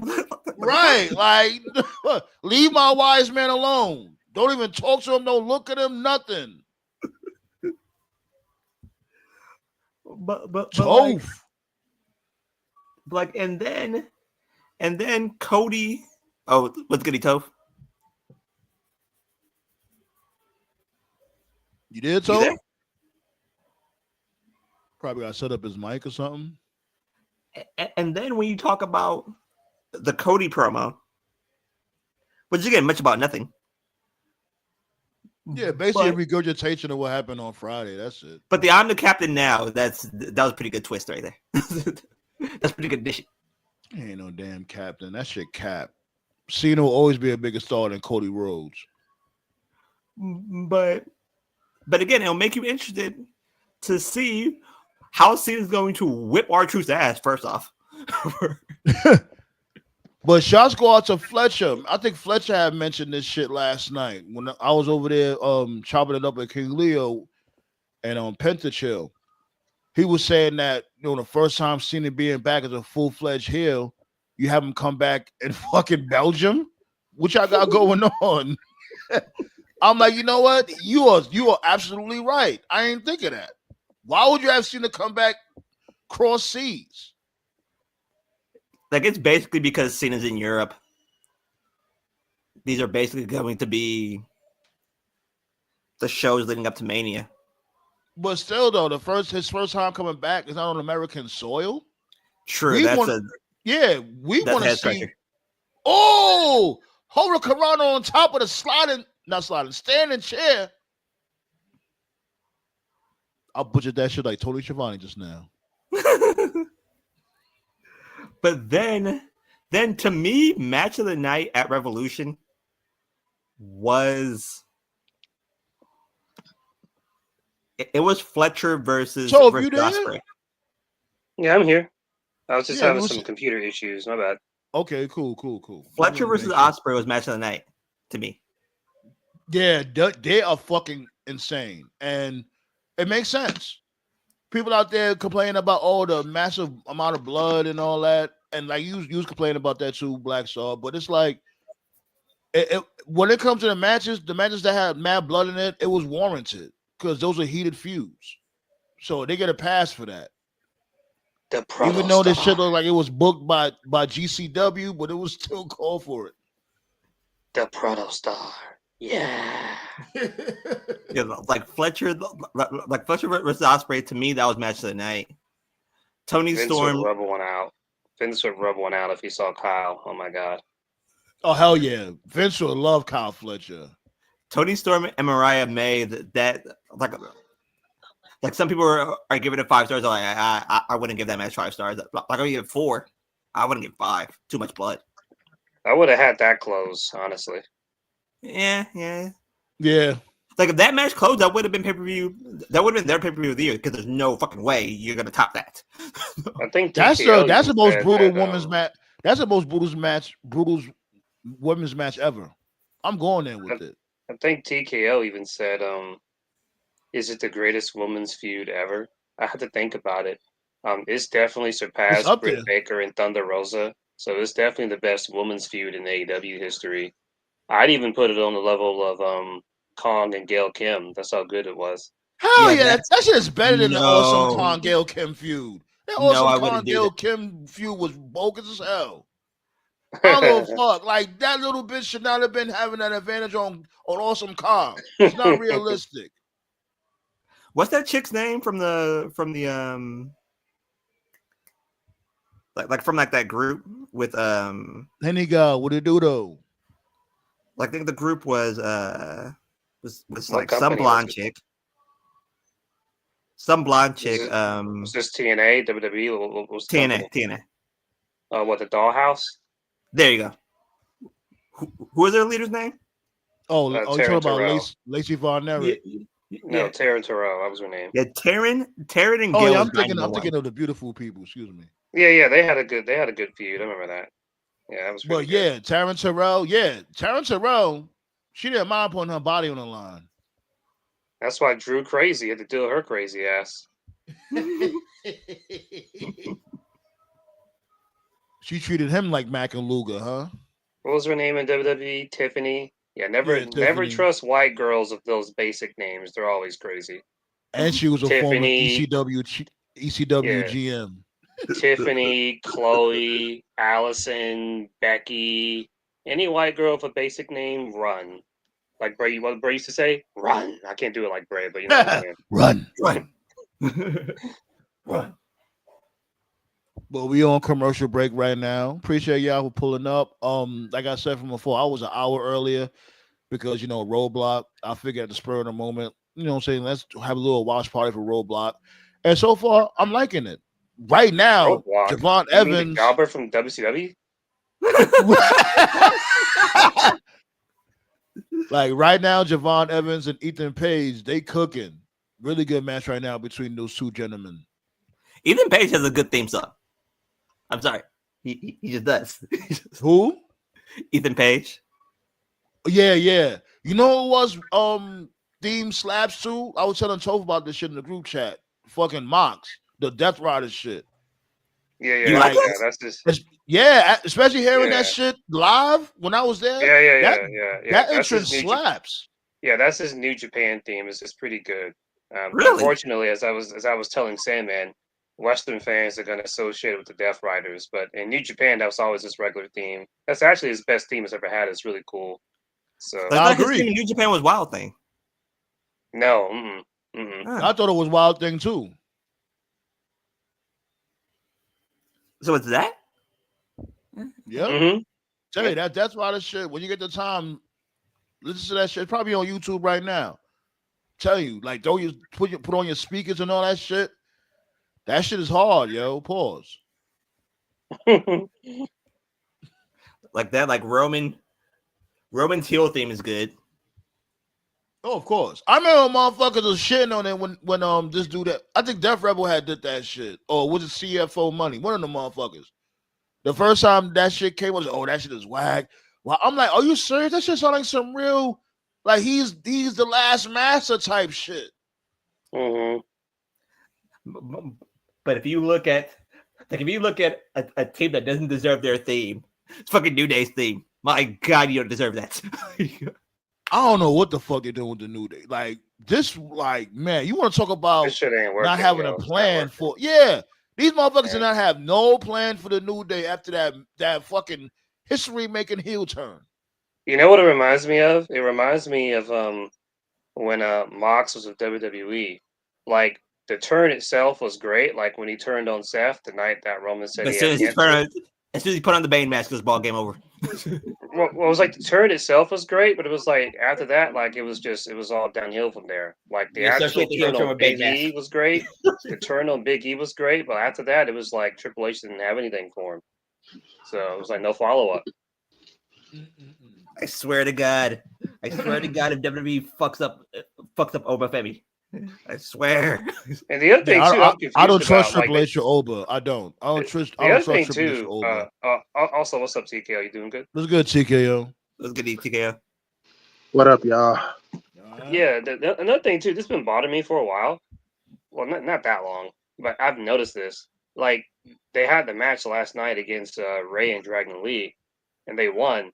But I've noticed like the few matches they do win, it's like the chicken shit heel win. Like they had help or something. And just the way that they ended off that segment with Big E, I don't know, maybe my imagination just ran wild or something, but they gave me the impression it's like, okay, they're going to go on a monster run and just fucking kill everybody. But like they were going to be like monster heels or something, or just dirty tactics. But instead, it's like most of their matches, it's like a distraction roll up or someone interfered. You know what I'm saying? Like they're gonna have it's to not be making chicken them look shit that against. good. King Leo was trying to say that's Ray Phoenix underneath that mask. What you guys think? No, that was Chad. You could literally hear his voice. You could literally hear him. That was him. What you think, TKO? That's definitely Chad, but I have heard rumors that that's the way they're going to introduce Phoenix. Yeah, it looks like it. Like I wanted them to do. I swear I wanted them to do Lucha Brothers versus New Day. That's not gonna happen. I don't know what's gonna happen anymore, honestly. Yeah. Like the whole scene of heel turn kind of threw off everything for me. Yo, I ain't gonna lie. Yo, Ethan Page and Javon Evans are wilding right now. Yo, cut her over the apron through the table, and both of them are dead. And then the SmackDown segment of the year, because again, I don't think it's gonna be topped. It's Naomi, Jade, and Bianca. That shit was amazing. You seen Jay was cursing out Rikishi on X, right? What? Really? Yeah. Of course, Rikishi's daughter-in-law did it for somebody. I did it for The Rock. I did it for you, Bianca. I was like, wait, what? You said your daughter, fuck that bitch. She didn't say all that, but what you saying, like, that bitch is gonna get fucked up. Yeah, some people thought this segment was bad. The funniest comment I read was I read this one comment on TikTok. This one dude said, Naomi and Bianca's acting sent the women's division back 20 years. Oh, please. The acting was good. It's just shit that kills me on motherfuckers. It's like, y'all don't say one thing about Charlotte, how bland she's been all these fucking We already years. know this, bro. We know. All I got to say is I thought it was realistic. With the black ladies, here we come. I thought it was realistic that they were like talking over each other because that's how it is if people get like into a real argument, So, But as soon as Jade came out, she looked at Bianca. Bianca was like, "Get the bitch." Like, the only criticism I give the segment is as of right now, there's no reason for the match between Jade and Naomi to happen because this shit's been one-sided up to this point. So they're gonna turn it up though. You expect them to turn it up at some point. Well, again, I hope so. I just don't trust the black talents, You have until Easter this year. You have time. Yeah, but I made them real big and thick so that you get one, Charles get one, French fries for you, French fries for him. Mute the mic, TK. There you go.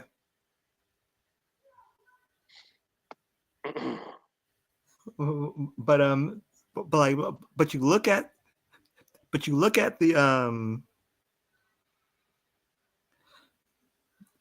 look at like how everything is formatted this year. As far as like this year's Mania, you don't expect anything. Your expectations kind of thrown out the window, which makes you think, who is pulling Naomi's strings? Yo, are y'all watching this? Yeah, Javon Evans won. Javon, when y'all get the chance, watch that match. Hour 30. Yeah, you got a lot of time left, but yeah. But Javon Evans and Ethan Page, they wilded out. And they didn't bleed. They did, really? You don't have to bleed all the time. The Bills got Joey Bosa. You see that match, CKO? Yeah, they went crazy. This dude caught him with a fucking Cody cutter on the damn chair while his neck was laying on the chair while the chair was sitting up. Okay, that's that's packed him up. If that didn't end, If they didn't end the match, I would say fuck you. Oh, here come the Timu version of Shield. Team of Retribution. These motherfuckers look like a gang from around the block. Sometimes I think Retribution was a fever dream. You ever have that? Sometimes you're just minding your own business. You're like, did that shit really happen? Did I dream that shit? Like it's like a nightmare. I don't know. Sometimes. I think it would have worked if booked properly. Yeah, but Vince is gonna Vince. It was over the minute they had like 100 niggas show up in the arena. Like, I think it was because they was little motherfuckers. But if there was some, you know what I'm saying? the biggest one in that whole group was fucking Dijak. Right. AKA fucking T-Bar or T-Bag or whatever the fuck he Jesus fucking God, man. They should have called him T-Pose to see if anybody got it. That's what they should have called him. Call that motherfucker T-Bum because it sucks how he was booked. And that dude is he's really, really good.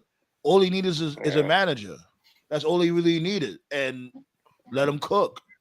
Like speaking of Ali, though, I saw a clip of the most recent Impact. I saw that Tasha Steelz joined this group. She cleaned up. Yeah, good fit. It's a good fit for her. Yeah, she looks pretty good when she dresses girly. She should do it more. I like it. I do too. Ali is one hell of a wrestler. Yeah, right now he has a story going on with Santana. That's going to be a good feud. I think that they've. I like the presidential gimmick for Ali. It works. Yes, it does. Yeah. Also, one other thing about TNA, this Joe Hendry guy is just there. It's like, okay, everybody just wanted him to win, but it's like he's not doing anything. He's not focused on or nothing. I just hate that with all promotions, though. That's don't you get it? Like this with all promotions, they would book something and don't have, you know what I'm saying? What happens afterwards? What's the follow up? You know what I'm saying? Like at least have a month already in the books. Like, okay, we're gonna put the belt on you. So this is what you're gonna do within a month or two. We're gonna go ahead. Honestly, I think them bringing Tessa back kind of took everyone's wind out of the sails. And then what also hurt him is, I don't think we've talked about this officially on the roundtable, but to those that don't know, Hammer is gone, which to me was just like, what the fuck, dude? Like, they didn't even fucking use him. Next up, NXT. That's a champion right there. He's a fucking champion right there. You just let him go. You didn't even use him. You had him in a fucking makeshift tag team with Jake something, and that was it. Next up, I want to say I'm sorry. I apologize to Hammerstone because, bro, I shame on me because I literally forgot you even were on TNA. That's how bad it was. AKA Hammerstone, AKA Oprah Ferry's next victim. I'm gonna read the comments too, y'all. Like I ain't forget about y'all in the chat. I'm gonna read the comments. I'm just letting the guys talk their shit. I guarantee you, Hammerstone is gonna get fed to Oprah Ferry. I guarantee that shit. If anything, that could be Oba Femi's final boss if they sign him. Well, he's also got the MJF connection. There's also that as well. So he wants to do.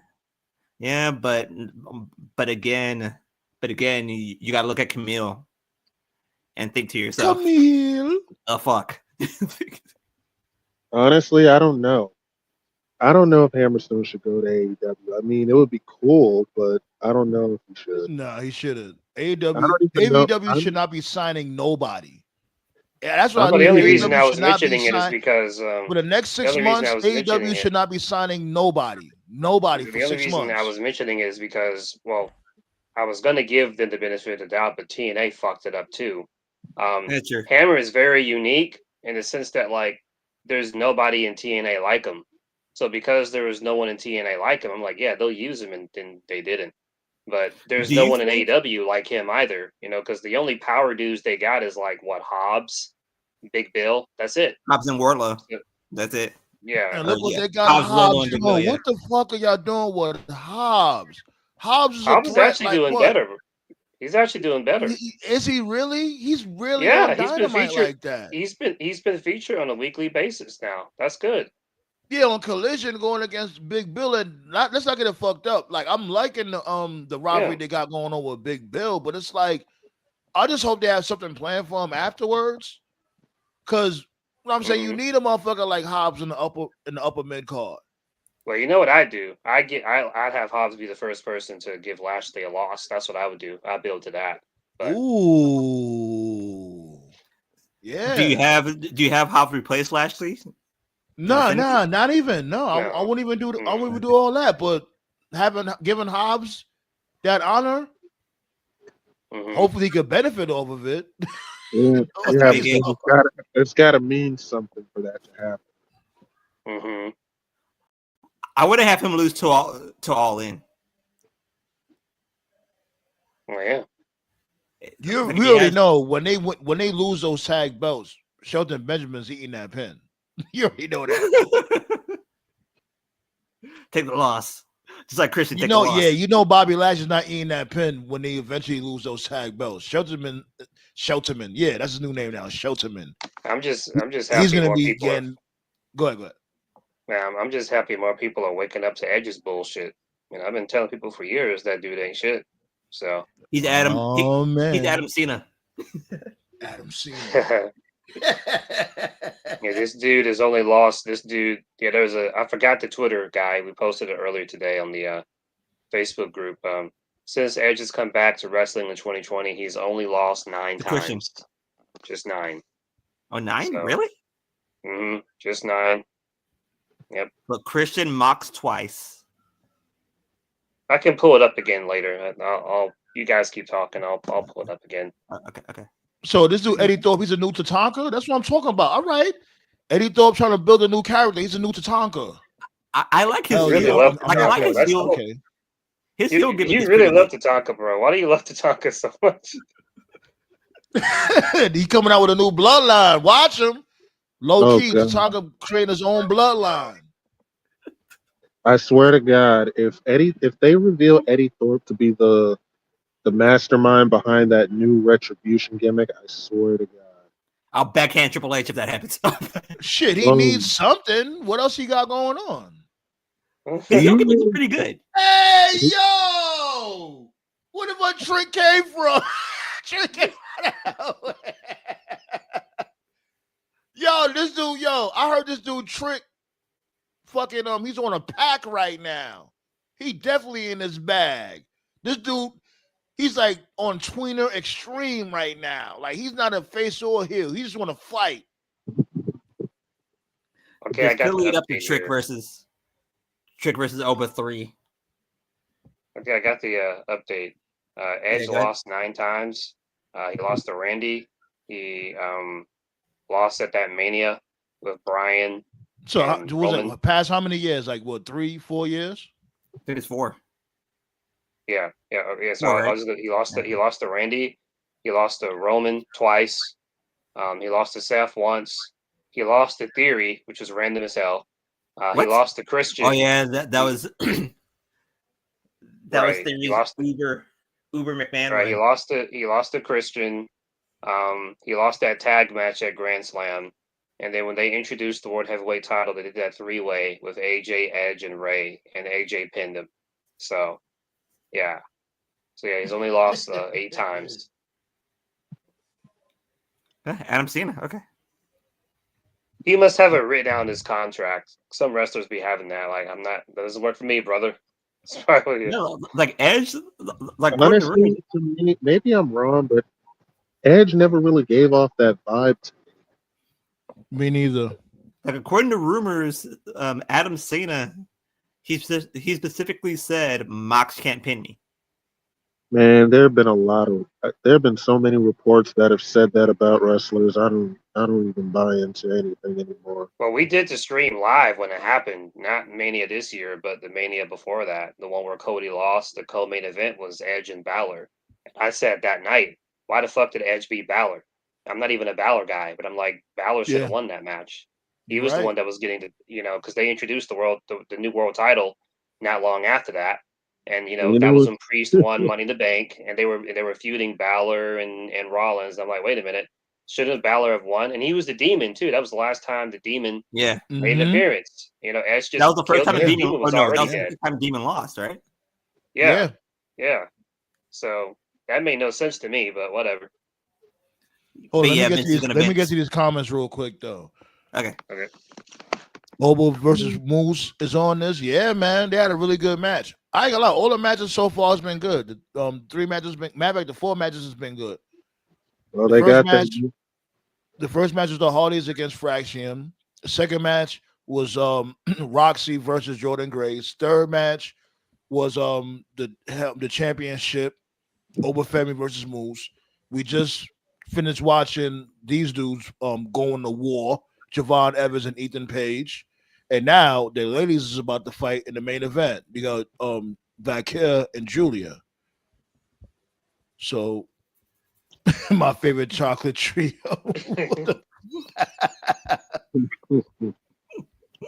TKO was the one that posted that tweet. You posted a tweet last week, TKO. And I don't know if this was planned or I doubt it was. I mean, it was a great. Hold on, let me hold on. Before you I'm sorry. Let me finish these comments up real quick. Yeah. I'm pulling my roommate on Naomi versus Jade as an introduction to wrestling. Don't do that. You could do better than that. And the Oscars go to the young OG. Hell yeah. That was a really fun match. Maybe because I'm a sucker for hardcore matches, but I was here for that shit. Mrs. What? Missed what? Oba versus Moose was earlier. It'll showcase. You tell Henny God. Who's getting used, Henny God? Well, elaborate real quick. I think Moose. They got to keep using them. Oba, yeah. Talking about Oba. Yeah, they definitely use. Oh, I think you're talking about Eddie. Are you talking about Eddie Thorpe? Oh, Eddie Thorpe. Okay. Should Shelton feud with Lashley after? Nah, Shelton wants to die. Like, I don't know. What you guys think about that question? Nah, I don't think so. If Shelton wants to die, sure. I don't know if this version of Sheldon would die against Lash. Repping for the natives. Yeah, man, my dude Eddie Thorpe. I'm telling you, that's gonna be Tatanka's long lost cousin, man. They should go there with it.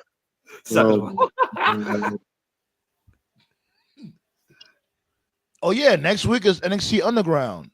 Might do a watch party for that also, cause shit, we go live next Tuesday anyway, so why not? Like, yeah. Now, speaking of women's wrestling, as Stephanie and Julia get ready to fight soon, I posted this in the chat. I want to know, in y'all opinion, Mariah May and Toni Storm, best women's feud in a while or not? One of the best women's feuds ever. Yeah, ever. Yeah, it's top 5 for me, but only time will tell where it would. But what would be number 1? Can we really say what's the number 1 female feud ever across all wrestling promotions? What's the very first best women's feud? Gail versus Tiffany. I already said that. A lot of people. I mean, I know a lot of people will say Trish and Lita, but because that's the typical answer. They'll either say that or they'll say Sasha and Bailey. They'll say Trish and Mickey. But yeah. Trish and Mickey, I ain't gonna lie. If that's not number 1, that's number 2. Yeah, Trish and Mickey. Trish and Lita was a blueprint, but Trish and Mickey, storyline wise, it definitely hit more. Yeah. Yeah, Mickey being a psychopath. Yeah, that was kind of What you think, Tove? Yeah, I think when it's all said and done, I think Toni and Mariah definitely have an argument for it. The only story that's even close like, because there's the matches and then there's like the story. Yeah, Mickey and Trish is the only story that's similar in the sense that was a long build. Mickey was like an obsessed fan, and then what was that one movie?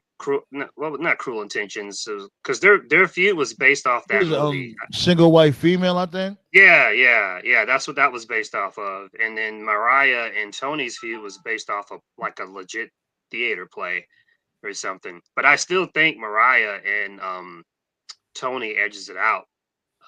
Not that Trish and Mickey was bad. But then if you remove Trish and Mickey from the equation, this is kind of a hot take. A lot of people might say Trish and Lita. I'll be honest. I think Lita's overrated. I've always thought that. It's just my opinion. I don't hate her. She was like one of the first spot junkies. I'll say, like Lita was more of a spot junkie. Well, what I give Lita this. I give Lita this. She was like the first woman. She wasn't the first, but she was one of the first girls I remember that would like just take bumps from dudes. So that chair shot. Props to her for that.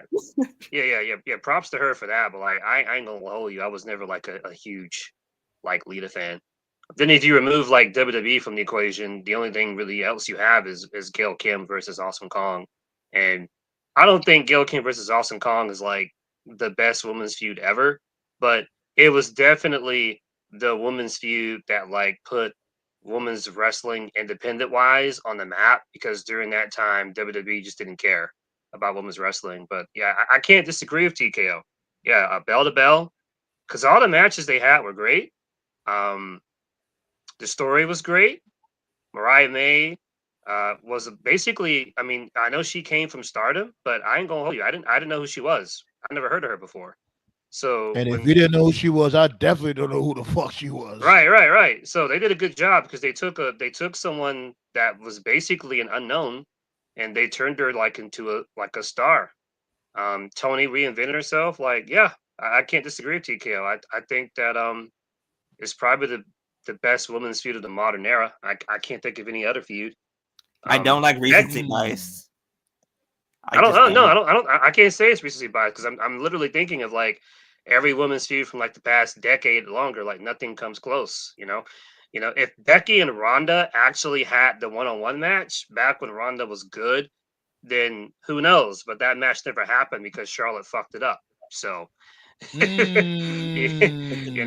that's the biggest money women's match of modern wrestling, Becky versus Ronda, and they didn't do it. They didn't pull the trigger because now to be fair, speaking of that triple threat match, to be fair, I ain't gonna lie, that helicopter entrance that Charlotte Flair did when she pulled up, that shit was pretty smooth. That was great. The match sucked though. The match was trash. That was the highest point of the whole match, honestly. Yep. After that, everything was good up until then, and then the bell rang.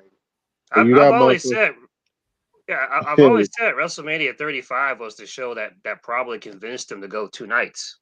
If the show ended after Kofi won, that would have been like top 3 Mania all time. But it kept going. Nobody remembers anything after that. Nobody remembers that Roman and Drew had a match. And the funny thing about it is they put that match in the middle of the show. Nobody remembers Batista retired that same night. Nobody remembers. Nobody remembers Kurt Angle also retired that same night. How the fuck do you have Kurt Angle and Batista retire in the same fucking show and nobody remembers? How the fuck do you have Kurt Angle versus... In their defense, though, a better question is why the fuck was Baron Corbin Kurt Angle? Yeah, that's what I'm about to say. That's like, why do you think Baron Corbin? That's probably the other reason, because good lord. You got 2 of your biggest legends of the Ruthless Aggression era retiring on the same night, and nobody gave a fuck. Like Batista versus Triple H was pretty good. That was a pretty good match. Like, what'd you think? No, I mean, that match wasn't bad. Wasn't as good as their other matches, but it wasn't bad for them, honestly. My problem with Batista Triple H was I thought the story was ass backwards, because Batista was like, "Give me what I want." It's like, wait a minute, pause. Triple H is definitely, hell yeah. it was like Triple H has never beaten you. If anything, it should be Triple H begging for the match, not Right. you. Why are you? You know what I mean? That's what I'm talking about when I say Vince humbled himself. Triple H never humbled himself. He's acting like he's above it. Like, nigga, you never lost.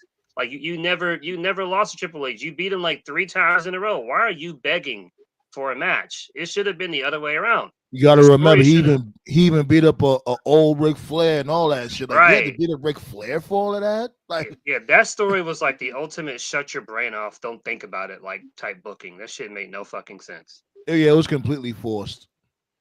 But they even admitted it that match was forced because remember Triple H got injured like 2 months prior. But to me, and like I always say this because like to me, like the worst match of all time was that Saudi HBK Triple H tag team match with. I didn't watch that match. I heard it was shit. I heard it was. It was. I envy you. Don't watch it. Jesus. Like to me, like that was the worst match of all time. I killed brain cells watching that match. Bro, everything that you can imagine that can go wrong in a match went wrong. It did. Oh man. But I never put that match as the worst match of all time when I watched it. Like I was all like the match is bad, like it's top 5, but I wouldn't put it right then and there, worst match of all time. Mm-hmm. No. But that's why I say like I don't like recency bias. I take time. If you ask me in December and I still have the same opinion, I'll go, okay, it's number 1. Talking about Tony and Mariah. Right now, man, look, 5. I'm going there with it. I'm saying they're number 1 because let's really think of it. You really can't think of like other than you know what I'm saying, other than Trish Stratus and Mickie James, you can say they're number 1 or they're number 2. Like who else you got? Alundra Blaze and Bull Nakano. Who else? No, but you got. That's not even if you say that. Even if you were to say Alundra Blaze and Bull Nakano, that's not from the modern era. That's like from like 30 plus years ago. But that's how far back I'm going. Like when it comes to like the female robberies on American soil, that shit was the best one. Mm-hmm. Mariah May and Tony Storm. That was the best one. That's number 1. Period. No, like you gotta put time behind it. Like if you still feel that way in December, that's what I did. No, put time behind it. No. But if you still feel that way in December, though, okay, you can put it at number 1. What's gonna make me change my mind from now to December? I'm gonna have to agree because unfortunately, women's wrestling. Long-term storytelling is not done in women's wrestling often. It's just not. Right. What's gonna make me change my mind from now to December? Like because Tony Storm, Mariah May feud.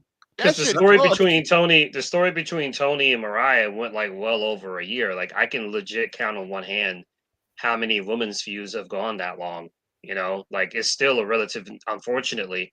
For women's wrestling, not just in WWE, but like in America, you don't really see long-term feuds like that.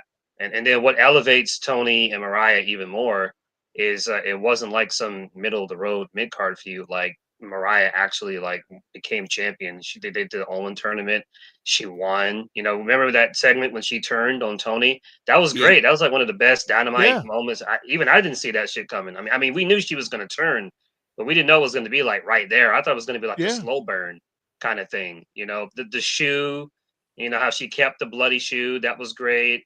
How they cosplayed as each other, like Mariah dressing as Tony dressing as, it's the best feud.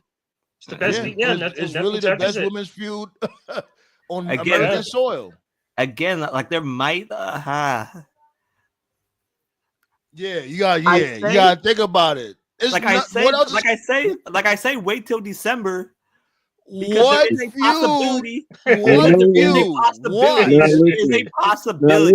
What feud? Go ahead, TKO.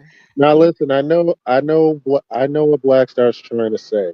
He's trying to say there's a whole year, and he thinks that there might be another. Yeah, there might be a possibility that there's something better that goes around. No, I don't know if there will be, but I get your point.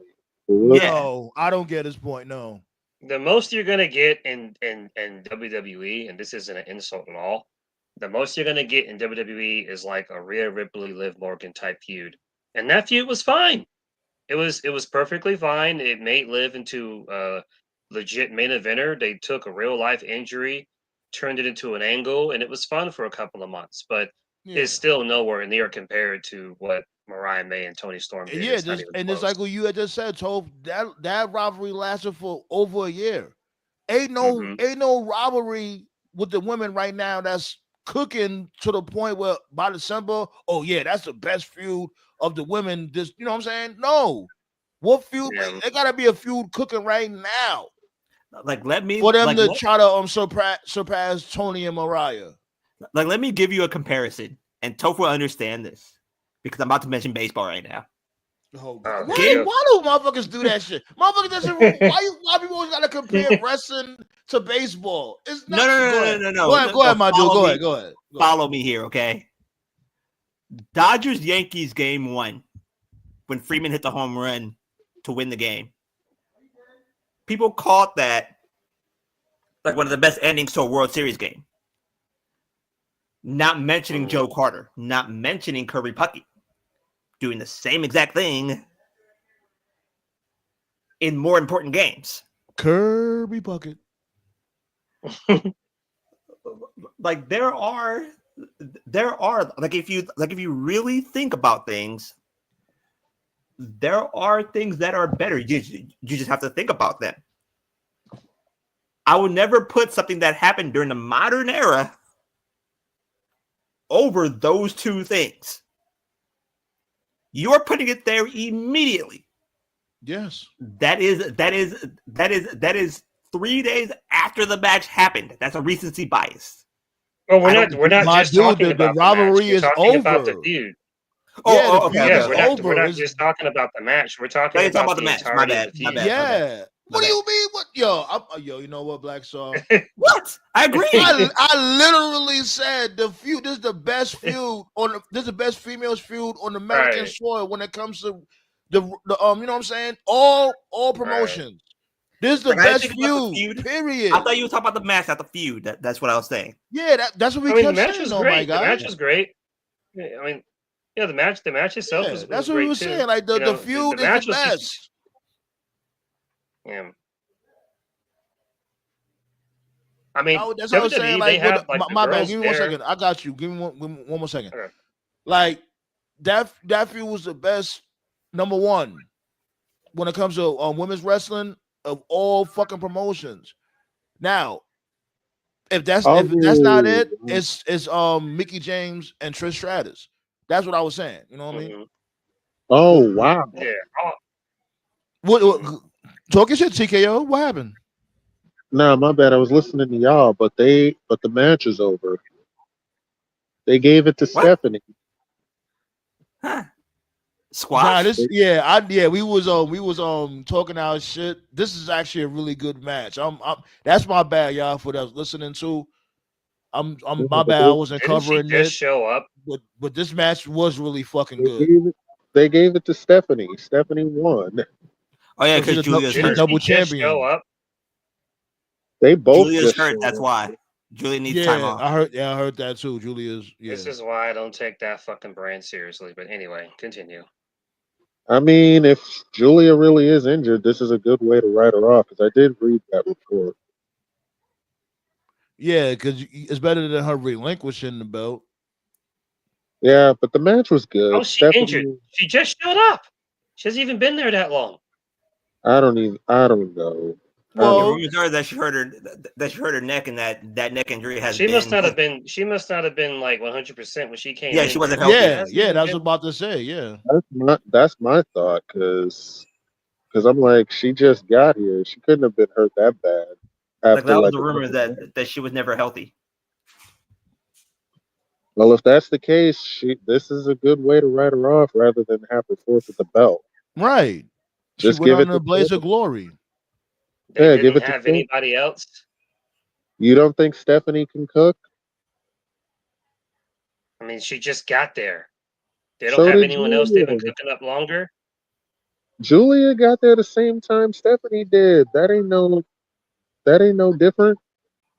And Oh my we're God, not even that's gonna do fucking that. bullshit. We're not even gonna do that because remember when Shinsuke just got to NXT, he became the number one That was contender. stupid too. That Yeah, was stupid too. I love it. I love Yeah, it. that was We stupid all too. we I calling said that was a all bad move. of that. You don't think we're not calling all of that out? They did that. NXT used to do this all the time. Every time right. they would find somebody new, they would automatically become Ethan number one Page. contender and get the title. Ethan Page became number one contender, I think, a week in. Yeah, Ethan Page. Right. Yes, Good he point. did. Yeah, Remember I was done with them after we that. talked about I how was done stupid with that after. was. Yeah, I never cared for Ethan. When they gave him the belt, I was like, yeah, I was already like on the fence. And when they gave him the title, I was like, I'm not taking this shit seriously. They don't fucking care.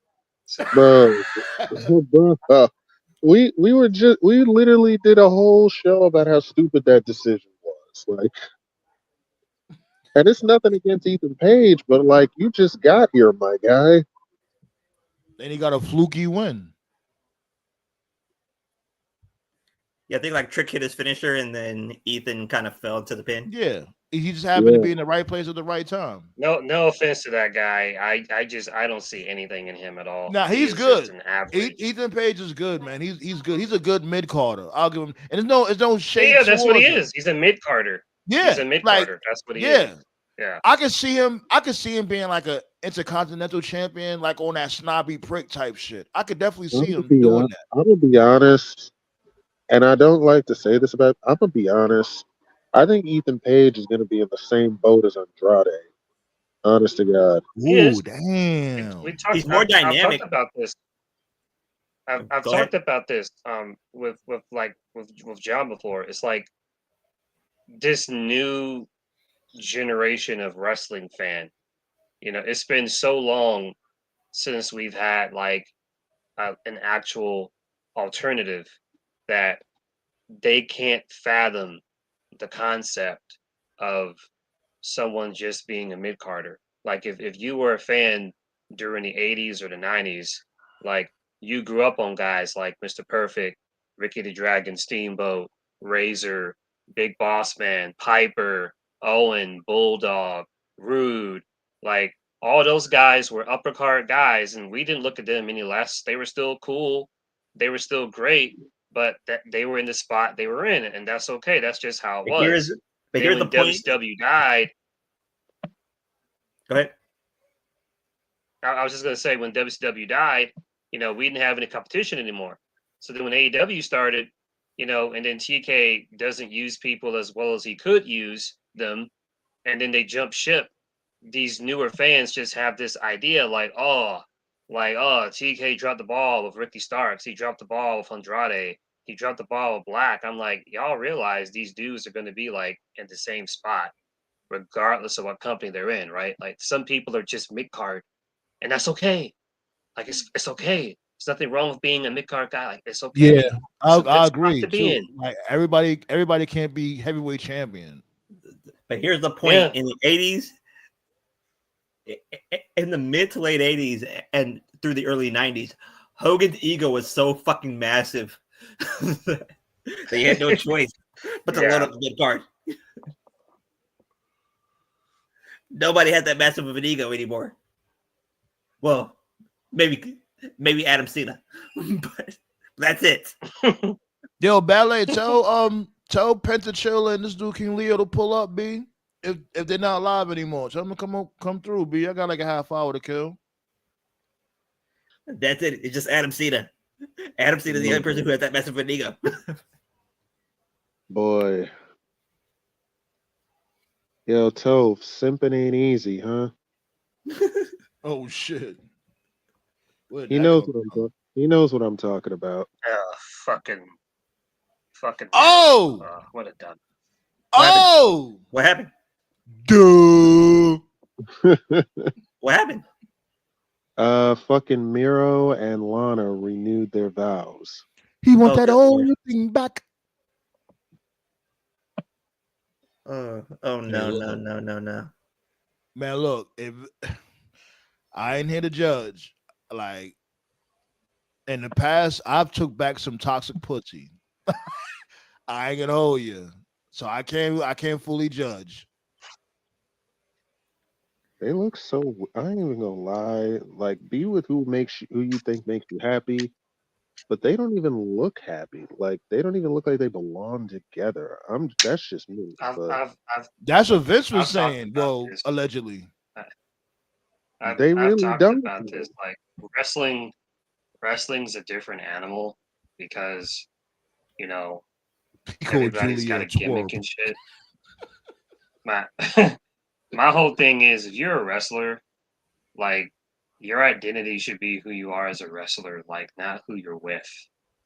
And if your identity is who your significant other is, like shit happens in real life, you don't want shit to happen, but if your identity is who your partner is, then it's like, what happens if you're not with them anymore? It's like, well, shit. You know what I mean? Ask And S.A. Rios. every time this, right, like the most over this dude has ever been was like when he fucking told Lana to fuck off, and he was doing his Redeemer shit. That shit was hot. Then as soon as he requests TK, like, hey yo, can you hire my ex? All of a sudden the bullshit starts. It's like, man, this chick may be good for you personally, but she's not good for you professionally. I don't know if I'm making sense or not. But You're making great sense. You making sense. Nah, but to me, this screams option. There are no more options. So might as well get back with your ex. Yeah. He said, look here, Miro, you ass ugly. You got no choice. Sounds about right. At least Priest had his fun, so it's all good. Because Lana had Damian Priest, but Damian Priest said nah.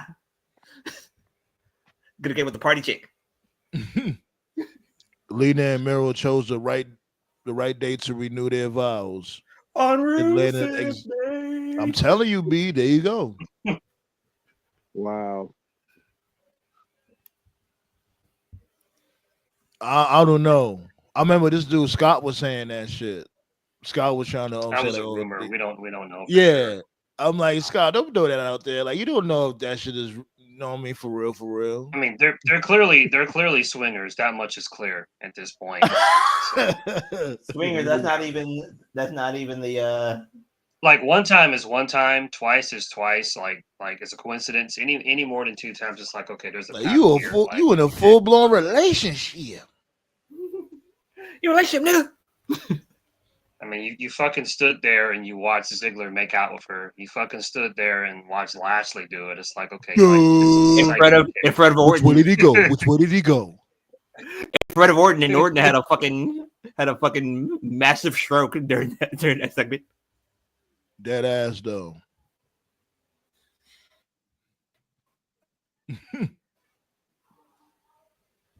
Yeah, B, but we got a double champion, B. Oh, man. Yo, pull up, King Leo.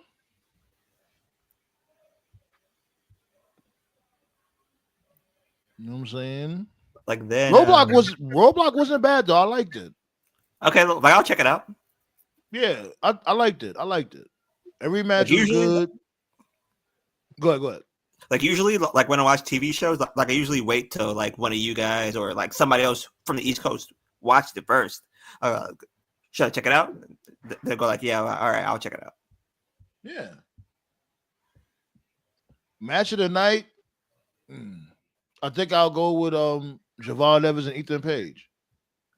Over Moose and yeah, either one of those two. Okay. Either one of those two. But you know, like I said from before, I'm a sucker for hardcore matches. That's true.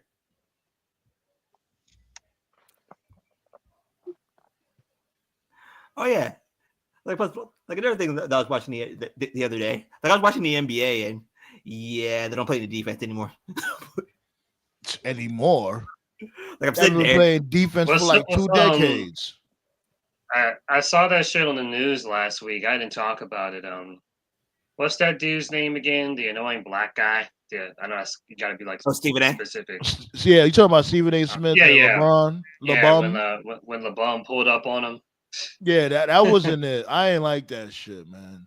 Because it's like, here we go again with this dude with his panties. It's like, yo, my dude. Yeah. Like, your son is a bum. Black Star called it before he came to the NBA. Right. Black Star's like, yo, what are we doing Some there? people, yeah.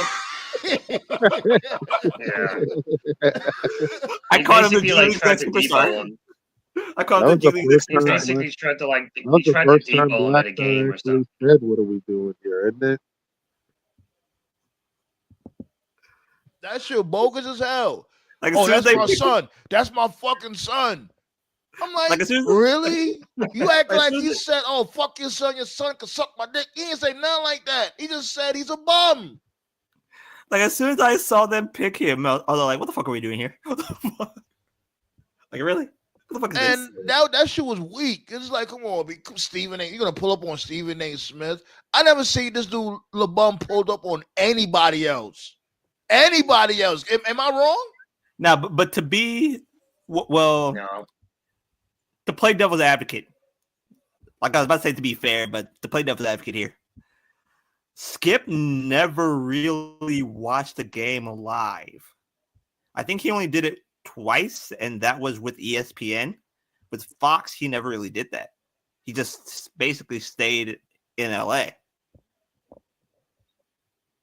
And yeah, you're in the same city, but LA is fucking huge. Yeah. You can't really be at the same place at the same time. Then other people say like, "Oh, what about Chelsea?" You want to turn it off, Leo? All right. Like, did somebody say like, "Oh, what about Chelsea?" I was like, Chelsea and LeBron, they don't have the same friend group. They don't rock around the same. They're not in the same place at the same time. Have you ever seen Chelsea at a basketball game? No. So why would he pull up on him? It'll make no sense. Yeah. What up, King Leo? What up, man? How y'all doing, man? We're doing good. Doing good. Yeah, man. RoadBlock. Yeah, RoadBlock was that was the shit, man. It was a cool show. It was cool. Yeah, so was that good, huh? Javon Evans, man. That He's trying to kill Ethan Page tonight. I mean, he should have Ethan Page.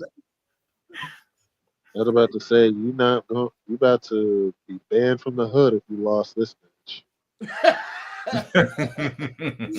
Especially a white man that called himself the devil. Oh. And he broke your jaw too, literally. Only thing we didn't get was the rap battle. You know what I'm saying? I think Javon would have pulled something out on him. You know what I mean? Pause. Yeah, that's kind of crazy. But I ain't a lot though, like low key, Ethan Page got some balls. Remember when he had that little battle between him and Trick? Ethan Page had little balls there. Yeah. You ain't see that shit when that's when the first time he started calling himself the devil. Like Javon and Oba are the most realistic people on the WWE roster. But Ethan had an original song though. That's the reason why I say Ethan won that battle with Trick. Oh, he did? In the rap battle, he had an original beat and original song. Yeah. Like it was original, yeah. Yeah, and Trick Williams, he used little Kirk flip. Franklin. He used that little flip shit, the game over track. He just flipped it and said flip instead of he said trick instead of flip. Yeah, and he used Kirk Franklin, the Revolution. Do you want a tricky whooping? Like after he did the devil thing. Gosh. Oh God, wow. Jesus, that shit sounds tricky bad. Whooping. Do you want a tricky whooping? Like I was like, come on. That shit sound wild, crazy. Bless his heart, man. Bless his heart. That sounds like a straight to Disney movie. It was. Like we don't do like he was like we don't and then didn't he have Kirk Franklin in the video or didn't he had somebody? Oh no, he had Reverend Devon in the video. That's what it was. Yeah. Oh man. Yeah, Reverend Devon. Like Javon would have put out something evil.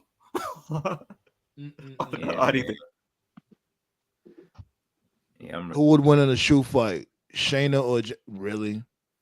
You serious? What? Shayna or Jade in a shoot fight? Come on, Motto. You can't be serious. You said a shoot fight. You know what's between weird? Jade You know what's and- weird? Oh God. Someone brought this up. Anytime there's like a backstage altercation or a fight in AEW, it's reported immediately. But in WWE, it's not until months later. That is really fucking weird. That is very strange. And Yeah, why it's is because Jade everybody- running up on Shayna? Like, I like you, Jade, but what the fuck are you doing? No, That's not going to end well for you. That's because people in WWE know how to shut the fuck up. But it's funny though, because we actually were doing a live stream during that Clash of the Castle show, and I remember saying, "Man, you said Jade tapped out," and we were like, "What the fuck was that? That was weird. That was very weird." I was telling King Leo about that shit last night on his show. Yeah, she couldn't breathe. She was like, "What the fuck?" Look, she was trying to tell her to loosen that shit up. That's probably what happened. She probably like walked up to her after the match and was like, "Bitch, what the fuck?" And Shayna was like, "You got a problem?" Yeah. She should have just pump kicked her and then got it over with. Like, you know what I'm saying? But that's the thing too. Like, if you think of it, Shayna Baszler match has always been very aggressive. Like, maybe Jay didn't know about it, but it's like that's on you, Jay, because you're supposed to be doing your homework. True. Yeah, like all of Shayna's matches look like shoot fights. Yeah, Shayna Baszler, she may bum out most of the time or all the time. There's her some matches Shawn is Michaels. aggressive. Yeah, there's some Shawn Michaels shit going on. You know, the whole "I lost my smile" because like some outlets were saying that the injury angle was to cover up. The angle where she got pushed. You know, some sources are saying that was to cover up for a real injury, and then other sources are saying that she was not injured and that they took her off TV due to attitude issues. I heard about that There was even too. another report that said that some girls didn't believe she was hurt. I'm like, okay. Yeah, they getting, were saying like, Michaels- oh, she was trying to get that Christmas vacation off. Yeah. But my thing is that how could that be true? And I thought that this dude Triple H gave them the Christmas off. So I don't get that part of the story. That rumor, I guess you could say. Yeah, like didn't y'all hear that shit? I heard that shit. This dude Triple H gave everybody the Christmas vacation off. Yeah, the 2 weeks off. Yeah, they take for Christmas. Yeah, and New Year's. everybody gets Christmas off now. That's why they did two tape shows those 2 weeks. Right. So I don't know how that rumor came out of nowhere saying that, you know, she was trying to get off, you know what I'm saying? Trying to get Christmas off. And I don't know. It'd be so much rumors out there. Listen, they leaking that shit themselves to see who finna leak shit so they can make budget cuts. That's all that shit is. Oh, yeah. It's the easiest way to get budget cuts off. You know what I mean? Fuck that. Nick, too much freeloaders on the roster. Mm-hmm. Like, yo, Nick, do your thing. And y'all saw how New Jack, y'all saw how New Jack got on, right? I was just telling them over there earlier how New Jack got in 2K25. How? How? That came from the top. Nick Khan said he is a ECW fan and he loves New Jack, and he made that call to 2K and said put New Jack in the game. Oh, that's perfect. So, since he's a fan, so they gotta have Natural Born Killers as his theme. Snoop Dogg owns he has to make that shit happen. Like, you can't have New Jack in 2K25 without that interest theme. Like, he knew the ball game over the second you hear Natural Born. I don't know if they're gonna have it. They gotta have the copyrights for it. They had to. That's what I'm saying. Like, Shaq Khan, excuse me, Nick Khan, since he's a big fan like that, for him to even make that call, he has to get rights to that music. He has to. And who made the Abyss call? He didn't have rights. He didn't have rights to the 3-minute warning theme song. So, but this is a different easy call. Snoop is he's a WWE Hall of Famer, right? He owns Death Row Records, and that's on his soundtrack. Hold on, yeah, whoa. What did I miss? He's what? Yeah, I must smoke more weed than him. He's in the Hall of Fame. I could have sworn Snoop was in the Hall of Fame. Yeah, the The LA year. Yes, Snoop Dogg is a member of the WWE Hall of Fame, inducted in 2016.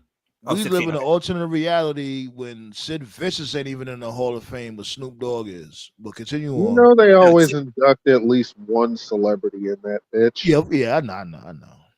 If Sid's not in this, y'all be pissed. I'm shocked, Sid. I thought there's so many people I thought were in that are not in. That's crazy. I watched the Chris Van Vliet interview with Scott Steiner. My God, Scott Steiner still hates Hulk Hogan. Yeah, I didn't watch it yet. I ain't watching it. I'm gonna watch that shit tomorrow. Man, the one thing about Scott Steiner is once he hates somebody, he hates him for life. That's what I love. It's up forever. That's what I love about it. Hogan called the cops on him. That was kind of a piece of shit thing for him to do. It's not beneath Hogan to do something like that, though. Start trouble, then call police. I remember when he did this shit. He did it at he explained it on the show. I won't spoil it for you, but he did it. I remember he did it like right during the Hall of Fame.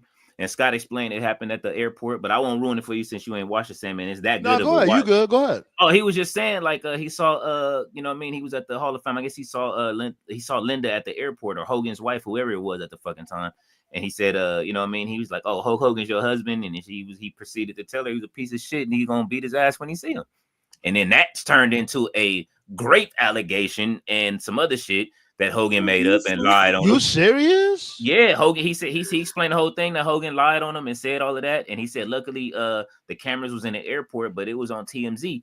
This is why it took so long for them. And then he got banned. Remember, he got banned from WWE and all that shit. Yeah, he got banned for life, I think, right? Yeah, got banned for life. He back now, but he got banned. He also mentioned, I didn't know this at all, that when he went heel and when he became Big Papa Pump in WCW, Hogan was planning to beat him. His first match as a heel, he lost. I don't remember who he wrestled, but Steiner said that the decision for him was a Hogan move. Was Hogan's decision, and it was like, why? What did Steiner have anything to do with Hogan? And that's just, he was on that political shit, because what it was he saw Steiner's star. That this will never make sense to me. It will never make sense to me. Like if I'm a main eventer and I see someone underneath me and his star is rising and his stock is rising, like bring the him up. Main eventers you have, that means we can all make more money. Yeah, help him. Instead bring of him doing up. Hogan Flair, Hogan Luger, Hogan Sting, we can get Hogan Steiner. Like the more main eventers you have, that's good for the company. But some of these dudes, they don't see it Most that of way. them. They see it as a threat to their spot. That's probably what happened. Here's the part that always pissed me off about Hogan. He did it to Austin twice. Yeah. Once in WWE, never had that dream match. That's why Austin said it. That's why Austin said he has one more can of whoop ass left that has Hogan's name on it. That's when that came up. That's crazy to me, though. Thanks for the likes. You guys are awesome. So Motto says pulling out a shank is this the New Jack signature move? Yeah, it should be that, of course. And we all know the guitar is a signature move too. Matter of fact, that should be his finisher move. Out of that or a taser like Mariah did. That'd be great. Oh God. Those bitches are crazy. The most memorable New Jack said was that when he almost killed Mass Transit, I don't care if the motherfucker dies. So like, he should be on the season pass too. Mass Transit. Man, that scaffold match will forever be crazy. That indie match he had with that Gypsy Joe guy, where he said that he almost killed him too. He almost killed him too. Wasn't that dude like 75 years old? I'm like, what is going on? He said, Jack said that people in the crowd was like, somebody stop that crazy N-word. Oh my God. Yeah. Oh my God. Somebody lynch that nigger. Oh shit. Don't trust those no niggas over there. Holy shit. Oh man. So before you had pulled up, King Leo, I was saying that the Mariah May and Toni Storm feud is the best female feud ever when it comes to wrestling promotions. What do you think? I I think it is. And on American soil. On American soil. I gotta agree. I think I've always said it, and I'm gonna stand on it. I know it sounds crazy to a lot of people. Mariah May is one of the best character wrestlers since The Undertaker. Really? You think so? I think that's a hell of a claim. I think she's definitely. I thought my claim was crazy. I think she's definitely one of the best improved characters. Like, because her transition from when she first got signed to what she is now, insane. No, but nothing tops American Badass Taker. Oh hell yeah! It's just the presentation, bro. Like now we saw it like kind of it with the Brevard villains, but nothing like Timeless Tony Storm, bro. Where they like half of it they cutting promos with half black and white shit to color. Like as somebody that edits videos and shit like that shit that she did was amazing. Her falling into this character, then her Mariah May, the way they did this storyline, like you say, Sam, and that shit was epic, man. Like, the best thing about Tony Storm was that Japan promo she did. Oh yeah, that shit was funny. What she said, like, what was it? Like, I think she was talking about Stan Hansen. And then she fucked Stan Hansen. Yeah. She is wild, bro. Like, man, yeah, look, I don't know. And you know, and Luther definitely added to it. You know, him being the butler. Yeah. That was my only complaint is they should have did a little bit more with Luther. Like when she was the rock star, like have Luther acting as like her roadie or something. That's the only thing they missed with that. Oh, you know, that would have been perfect. That would have been hot. Perfect. Yeah. That would have been hot. I like that. That's the only thing they missed out of it. But I mean, you know, it's still time. You never know shit. You know what I mean? I personally wish she would go and come back as like, you know what I mean? Like on some Lucille Ball shit and change up a little bit. But we'll see what happens with No, I agree with you, my dude. Like have Tony Storm still on that amnesia shit. Like, you know, she's done with Mariah May now. Have her transform right back into the rock star. Like she don't know what's going on. Have her just show up on Dynamite or something, showing off the belt, like, yeah, rock on, you know, all that extra shit. And have everybody perplexed, like, yo, like what the fuck? Hey, what, yo, hello. And they gonna turn on her like they did Julia tonight. you do know who you are, right? Yeah, do that. That shit. Just like how she, you know what I mean? Like have us confused like how she's confused. So basically have her pull the three faces of Foley? Yes. Yeah. I think it would, yeah, they brought that to the table. It would work. I mean, she proved that she could do it. I mean, the rock star she sells, the timeless gimmick she sold, when she dressed up as Mariah May, she sold it. Like that shit she looked better than Mariah May as Mariah May. And vice versa. That's a funny shit. And vice versa. That shit was great. No, man. Battle of the asses with that one. They definitely brought in the bakery, B. And then Vince just let her walk right out the door with her suitcase, and that was the end of that. Like, Jesus, fuck you, Vince. Thank God. I give props to Tony Khan for Tony Storm for sure, because the last image of her would have been her getting a pie in her face. That would have been a crime. Man. There are 3 massive mistakes that Vince made. And some of those mistakes will never be forgiven. For instance, when Vince did the swerve, like that shit was pretty much unforgivable at that point. Yeah, he like motherfuckers didn't know what to do with him. Triple H or Vince. I mean, at least he dropped the title to before he went up to the main roster to the Dinosaur. But Nick Khan. Oh, I thought he lost it to Bronson Reed. No, the North American title. He lost it to Carmelo. Okay. Like Vince basically called Nick Khan, like, Nick Khan, do your thing. Shit. I'm a big Nick Khan fan. I don't care what nobody says. I'm a big Nick Khan fan. That motherfucker be getting rid of them freeloaders. He be like, man, get your goofy ass up on out of here. The free lunch is over. No more free lunch for you. Really? Then why did he re-sign Shinsuke? He re-signed. Oh yeah, he did. That's what John said. I ain't seen no reports on it yet. Yeah, I haven't seen it yet. I've heard that too. They re-signed Shinsuke.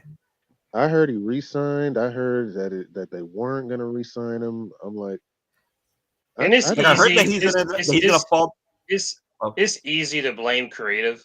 Like I saw a lot of people today, just being like, "Oh, WWE fucked them up." Like, yeah, they made some creative decisions that didn't do many favors. But I've been saying this shit for years, man. I'll continue to say it. Strong style Nakamura.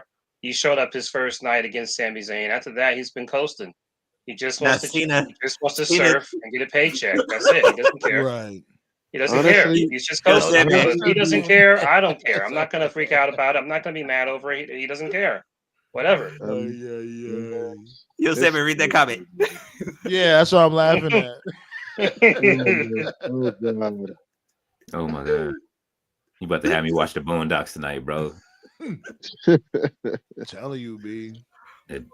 That's how Triple H be with the black male wrestlers on fucking Raw and SmackDown. Yeah. Oh, don't worry, man. We about to get live action Boondocks in a couple of months with Diddy.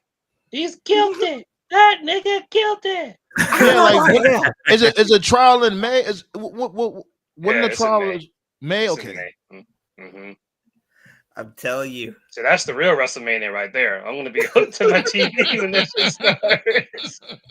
Yeah, that shit with Drewski is cold blooded.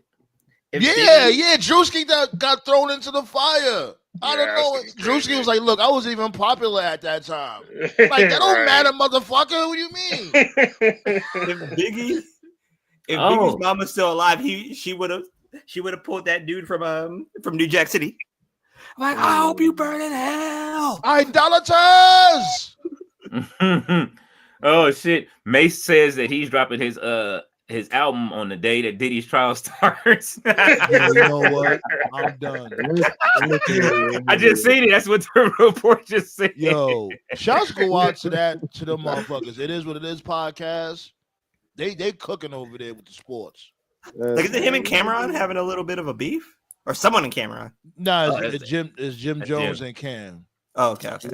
Yeah, that shit was hilarious when they had Cam on CNN. They was asking about Diddy. he didn't give two shits about it.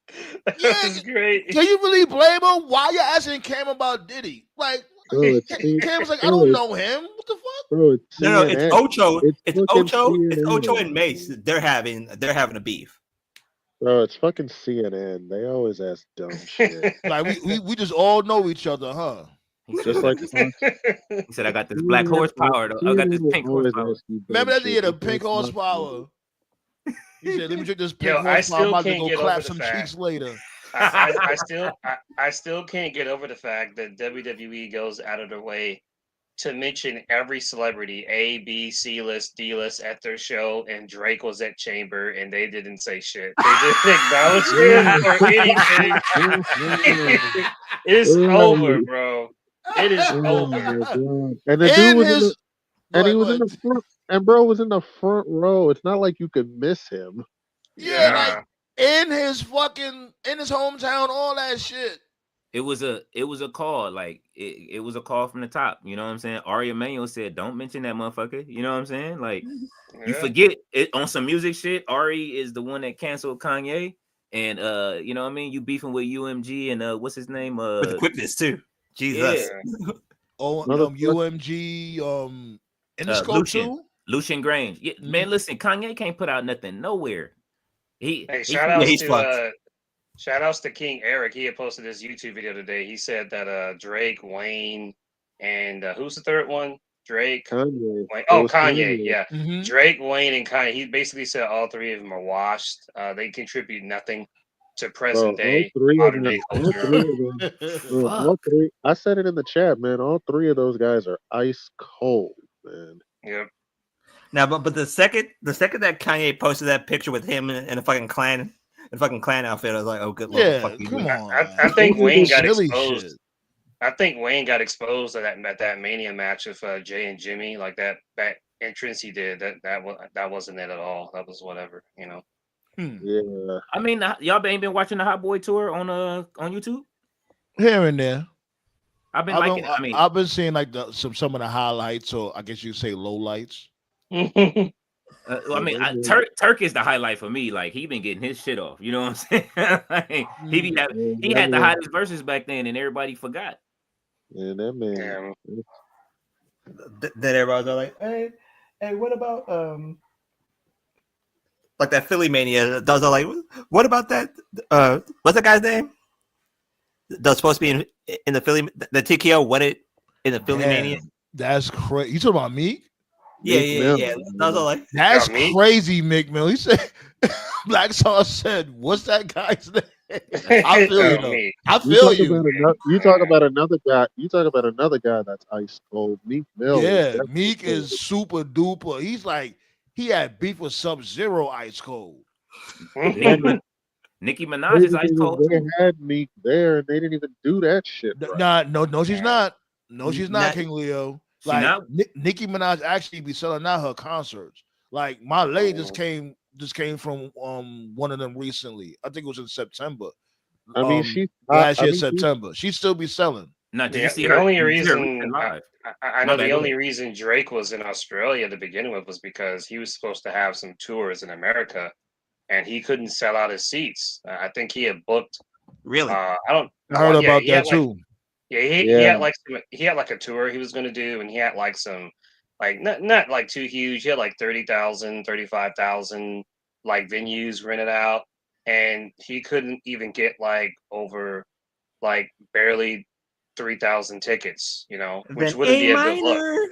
Damn, bro, let that sink in. He can't sell out Australia, but yet you tried to buy, but yet you bought seats from Kendrick's concert. Like, nigga, you got big problems. And I think to be fair, I think that's why Drake was suing these motherfuckers because of the whole A- shit. He thinking like, oh, and this is what I'm thinking. I'm just speculating. He's probably thinking like, oh, you got everybody thinking that I'm a pedo and all that shit. Yeah. You got, you know what I'm saying? So that's gonna fuck up my money. Yeah, you know how many motherfuckers lie in their rhymes though? Yeah. Right. Like, to me, you have to prove it without a shadow of doubt that's not true. To me, Kanye has not done that.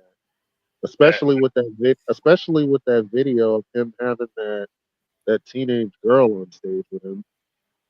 Oh man. I mean, he was always weird. Like, why the fuck are you fucking text messaging Millie Bobby Brown at 2 a.m. when she's like 15? Wait, what? Fucking weird.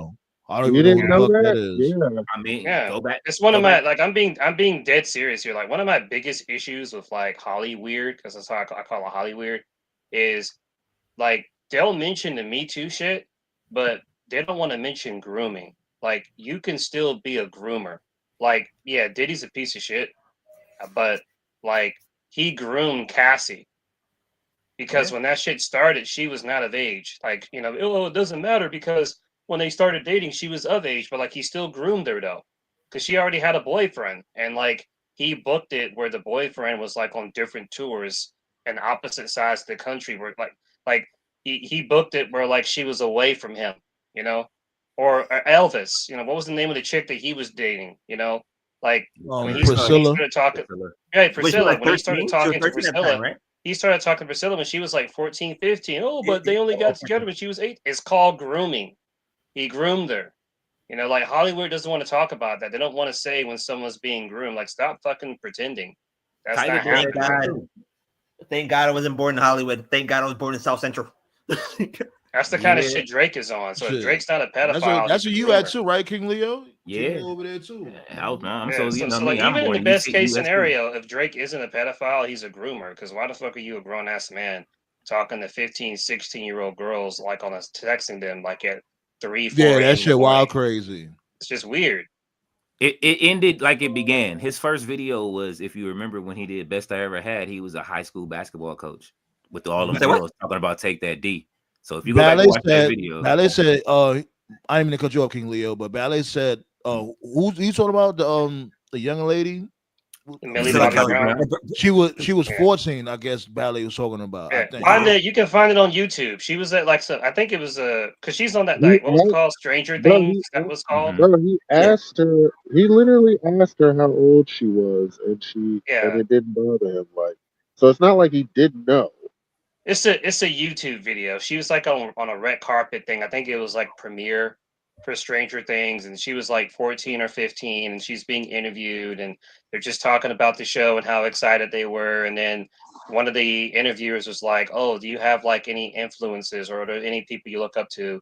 And she's like, "Oh, I love talking to Drake." And then the interviewer like looked really uncomfortable. It was like, "Why are you talking to Drake?" And then she said, "Oh, well, Drake calls me all the time, like when we're traveling and stuff, like because she's homeschooled, because she's an actress, so she can't go to regular school while being, a young actress. So she's like homeschooled at the time, doing online school. So she's talking about when she does homework, she gets text messages from Drake at like 2:30, 3:30 a.m. in the morning. And she's like, "Yeah, I talk to him all the time." And then the interview is like, "Oh, what do you guys talk about?" And she's like, "Oh, well, he tells me about boys." I'm like, "Wait, what?" So why is Drake talking to you about? Yeah, it's just weird, just weird shit. It's grooming. Yeah, I don't want to hear no more. I definitely don't want to hear no more. Yeah, it's just fucking weird. Motto said, "Ken versus Roman Reigns veneers on no pole match." With Eddie Murphy. With Eddie Murphy and the special referee.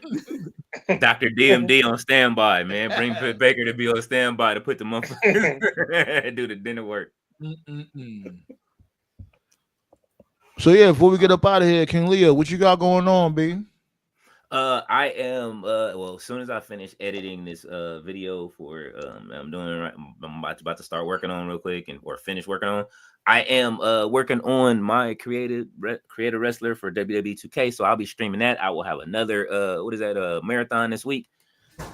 Again, I'm gonna try to go. I did 13 hours last time, so I'm gonna try to see how you are a fucking crazy man.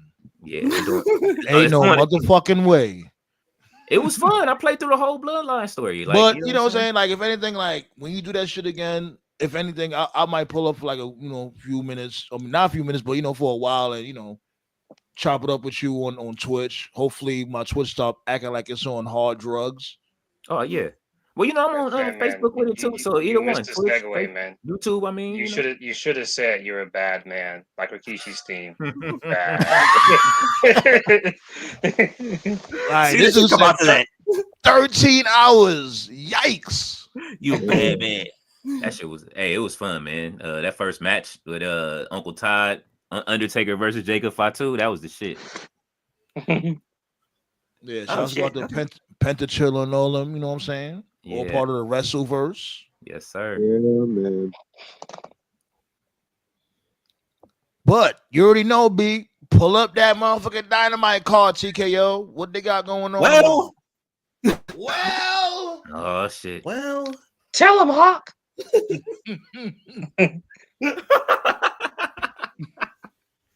Priscilla Presley was 14. Yeah. Yep. This is a little weird. They only got 2 things announced right now. Yo, they slipping. Remember, I was saying the same shit like 2 weeks in a row. Like, what's up with these motherfuckers? And not like they card would already be built a week in advance. What AEW got going on? They only announced 2 segments. One with MJF and one with Kenny Omega. Mm-hmm. I'm assuming their card is, Mark. I'm assuming their card is going to be announced tomorrow. But congrats to Kenny Omega, though. Yeah. Oh, yeah, man, the match with Takeshita was great. Yeah, that was a good match too. Yeah. Well, yeah, I'm really looking forward to it. It looks like they're really starting to plant the seeds to Athena. That's also great. Looking forward to that. Yeah. So I can't say forever anymore. So do y'all really think that they are basically stuffing up Mercedes Moné to feed her to Athena? Y'all really think that they're going there with that?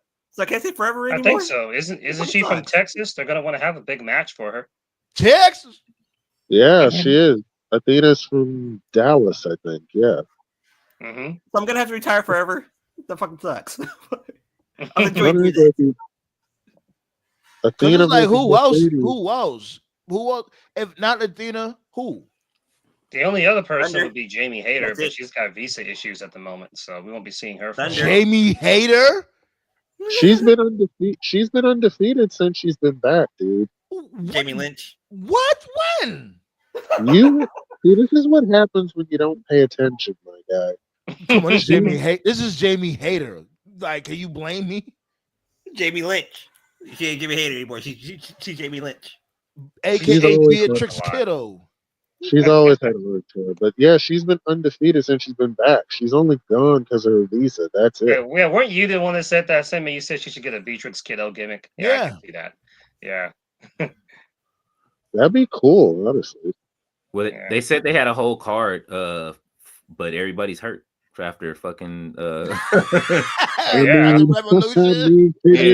Revolution packed everybody up. Yeah, after all those matches last night, the way they were fighting, yeah. The motherfuckers like, yo, I'm getting PTO. I'm calling for PTO. What they want to do is they want to do Swerve and Mox, I guess, at Dynasty because Swerve won the title last year at Dynasty, so I guess they want to tell the story of can he do it again 2 years in a row. So like you do know Swerve is losing, right? No, he's not. Don't do that. He's not losing. Swerve got this. Swerve is he's a hero of AEW right now. You do not sound confident in that. I'm very confident. I'm very confident it's gonna happen. They're waiting for Darby to come back from almost dying. What do you got going on? What Darby at? He's training to die. That's what he's doing. He's training to die. I would love, in a perfect world, I would love to see Swerve win the title again, but I don't know. I'm not as confident as I was last year. I'm not confident at all. He's losing. King Lee, you heard anything about this dude? What Darby got going on? Yeah, he's training to climb Everest. He's not posting anything. He not having no videos or nothing like that. Posting on X or anything like that. I haven't seen any. Let me see. Ready to die. Listening to Ready to Die. Like that's the thing. Like this will build his character. This is what we talking about.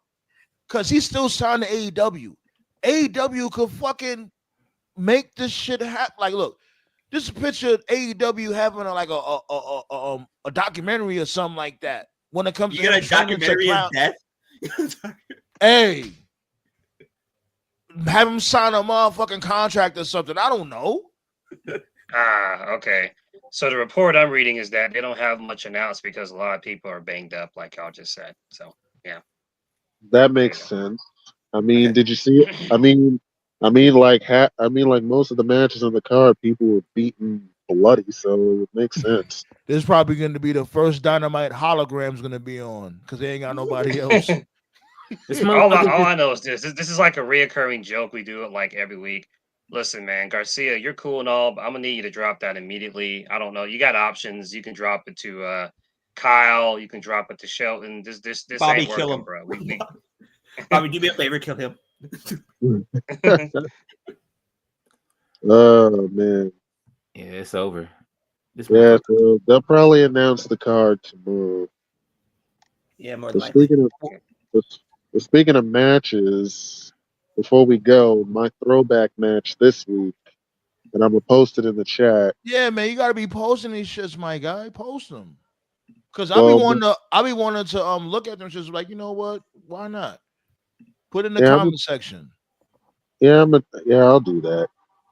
But my throwback match this week it's a Gunther match when he was called Walter. It's Gunther versus Will Ospreay. Really? Nice. And post other match that he had too. It was a Gunther versus Darby match, I think you said. That was your last match of the day? No, it was Darby versus Jacob. Darby, yeah. Post both of those, B. All right, I got you. Gunther was on a killing spree well before WWE. Gunther's always been on a killing spree. You know that. Oh, him and Ludwig. My dude Kaiser roll. Ludwig hasn't been on a killing spree. Gunther has. That dude Ludwig ain't do a damn thing. This dude's been beefing with Penta for like, I don't know. Yeah, he's been on the 6 years looking up at the lights every week. That's his spree. Oh, how y'all feel about what's the name? Fletcher was saying yesterday. I know you about to finish the show, but what you think about they saying that it looked like Penta backstage yesterday that was getting arrested. I mean, not Penta, but Ray Phoenix when Chad Gable switched. Oh, that was Ray. People are People speculating keep that that's Ray saying Phoenix. that's Ray Phoenix. I don't know what that is. Like, and if you look at the mask, Black Saw, I literally just said that earlier in the show. Oh, you said the same thing, Sammy? Because I was talking about the show that you had did last night.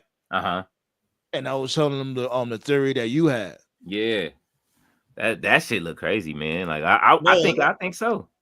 The mask looks because I thought you said it at the time that it happened that it was we were doing the thank you. It would be an interesting way to introduce Phoenix. So. Yeah, it would be, yeah. But when you lost me, King Leo, when you was like, "Yo, what if this dude? What if Ray Phoenix end up being with all American Made?" I'm like, no, I'm not here for. Yeah, that'll be the head scratcher of the. That's how I'm like, no, I'm good on that one. Yeah, that's something Vince would book in like 2019. That's what he would do. I just don't want to see him take away what Penta's building right now. You know what I'm saying? Like, and I agree. I definitely agree. That's what I'm saying. Like, people having Ray Phoenix coming now, no. Like, what I was hearing was that. Like, let this dude Penta keep doing what he's doing. Yeah. Before we go, I mentioned it before. One guy. Hold on. Let Black Saw finish. Go ahead, Black Saw. Okay. What I'm hearing is that Phoenix is going to be on SmackDown while Penta's on Raw. There it is. I mean, I'd be cool with that. Me too. Yeah, all I was gonna say is I mentioned this last week, so I'll mention it one more time. I don't know what his contract status is, but every time he shows up on TV, you can just see he's fucking done. He's over it. The Escobar dude, you know, he had a match with LA Knight a couple of weeks ago, and it was when they did that thing when he was supposed to face Nakamura. Nakamura wasn't there because of the death in the family and all that, and Knight faced Escobar and he pinned him with the BFT. And he just pulled an Austin Aries and just rode out the ring and just walked it off like nothing happened. You know, you can tell this dude is frustrated. And what I really feel sorry for him is when he came in WWE, he came in during that COVID era, like when shit got really bad. And there was a lack of Latino stars at that time. So his mindset was probably like, oh, they're not really pushing any Latino people. So like I'm the guy. You know, I'll be the guy. And now here he is. He's like, he's not like he's in his spot is not growing at all. His stock is not rising. Pentagon came in. Phoenix is about to come in. You know, now all of a sudden Ray is getting more TV time. Dragon Lee's getting more TV time, and like this dude, like you can tell. I'm trying to really side eye Ray Mysterio a little bit, B, because it's like, yo, like, come on. He's really good. He's really good. Like I've said, Escobar he's an unproblematic Del Rio. He's bilingual. He can speak English. He can speak Spanish. He can talk. He can wrestle. He carries himself well. He's not going to be one of those guys who's going to say something or do something to embarrass the brand. Like, he checks all the boxes. Yeah. He could be a solid U.S. title. Why does Rey Mysterio only got to be that top Latin superstar? He's like mainly the main only one. That's it. That's him. Just pay attention to it. If you haven't paid attention to Escobar, like every time he's on TV, you can just see he's over it. Go ahead, TKO. Let TKO go. Go ahead, because we want to show them. But I'm just saying though, Santos Escobar he's nice, man. Y'all heard me. I was very high on him, especially when he was on during his NXT run. I'm like, this dude is the guy. Like, he could be what you tried to make Del Rio. Like, no. Hold on. Rewind back here. Did you just call dipshit Del Rio, Toph? No, that was TKO, not me. That was me that said that, but regardless. But yeah, like what they did with him, they could have did with Santos. Like, I think he could have been that guy, but for whatever. But like always, they try to turn somebody into the next Ray or the next Eddie, and it doesn't work. And they just throw him to the wayside. I don't get that shit with WWE to this day. Like, yo, you don't need another Ray or Eddie. Make it, you know what I'm saying? Come on now. I'm gonna say, to be fair, that's the weakness. Hold on. Let King Leo go. Go ahead, King Leo. I'm gonna say it like this. It's just faction fatigue, man. Like, you know what I'm saying? Like, stop putting them with these fucking bums to think that they gonna help them. You know what I'm saying? Like, get them. What do you call them? What's the name? The two dudes that's with them right now. They don't have to be a faction. That's why they got rid of them.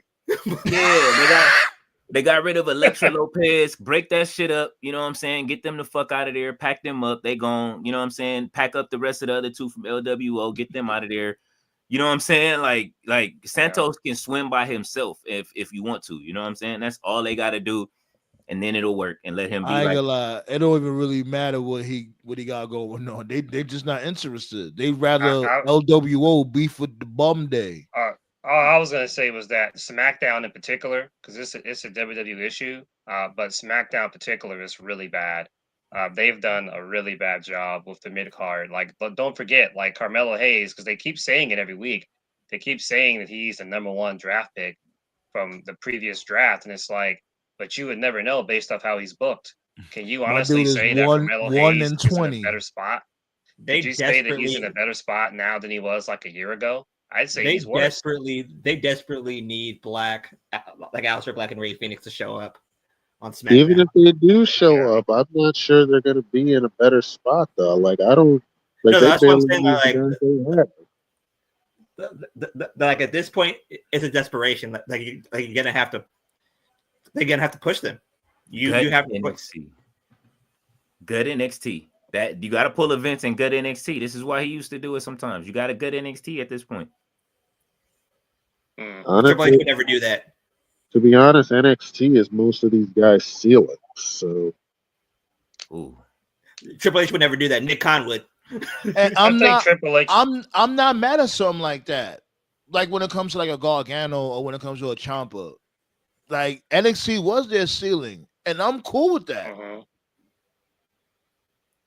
I think of all the guys, the one who probably will have the most to do is Black, because Triple H does like that type of thing. You know, he likes to, he likes that type of music, the imagery and all. You know, he likes that. You know, I think Black would be all right, but yeah, everyone else, I agree.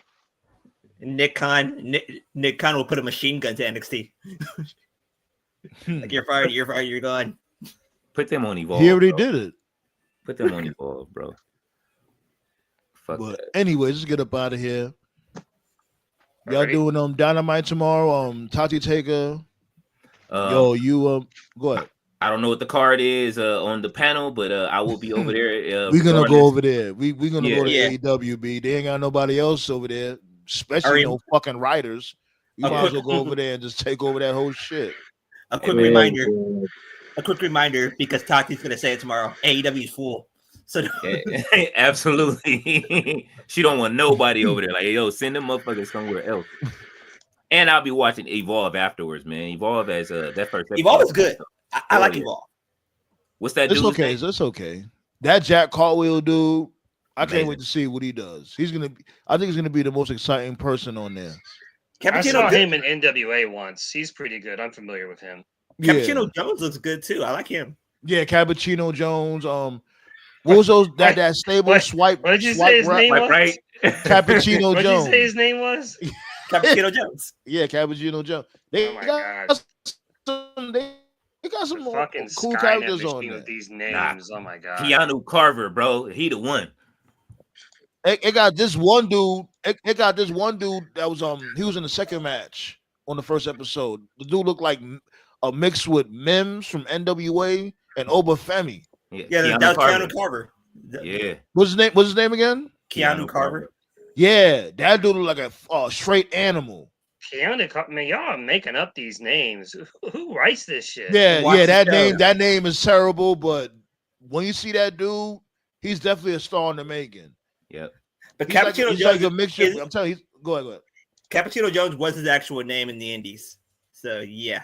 That WWE name. God. And but Jack Carver, that shit sound wild crazy. That name don't fit him at all. Nah. Can we go back to the days of the Akeem Dream being wild? Like, holy shit. Come on, it's not Black History Month anymore. Let's get up out of here, B. You're the end of Black History Month. As soon as you see Brock Lesnar, that's the end of Black History Month. Appreciate all y'all. You already know the vibes, B. We're gonna pull up again on Friday to do what we do. All right, same man. Alrighty. You know what I'm saying? Make sure y'all stay safe, stay out of trouble, and don't be a twerp. Make sure you like and sub. Don't be a bum. You know what I mean? You know what I mean?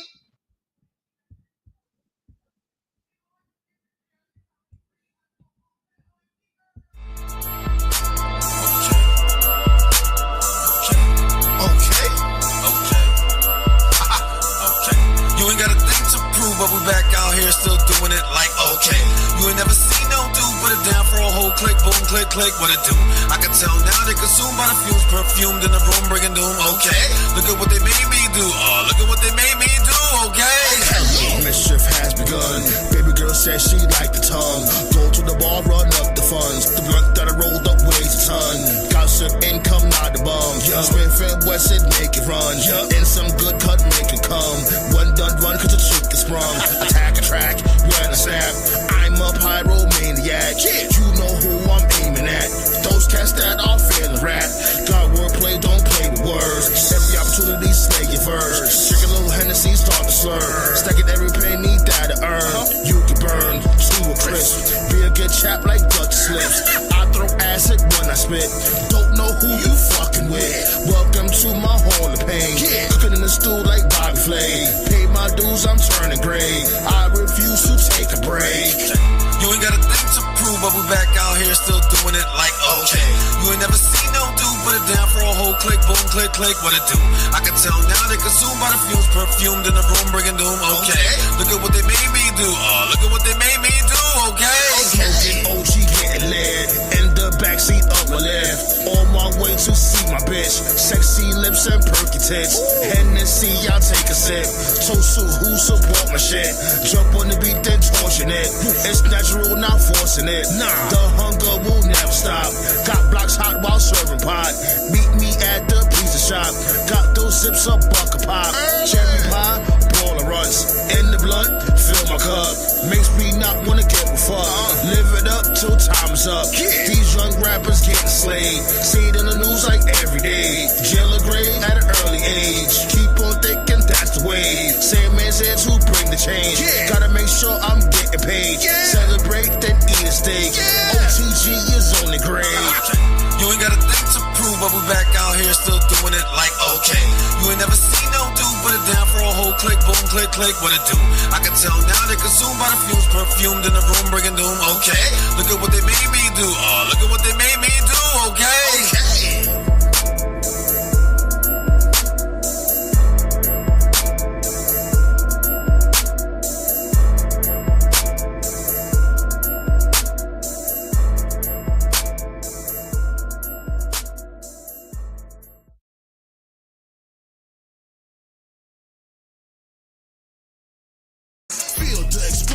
Burn from fire.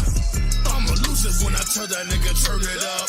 Nobody in here have an empty cup. Better run and escape and go pray. I'm a human hand grenade.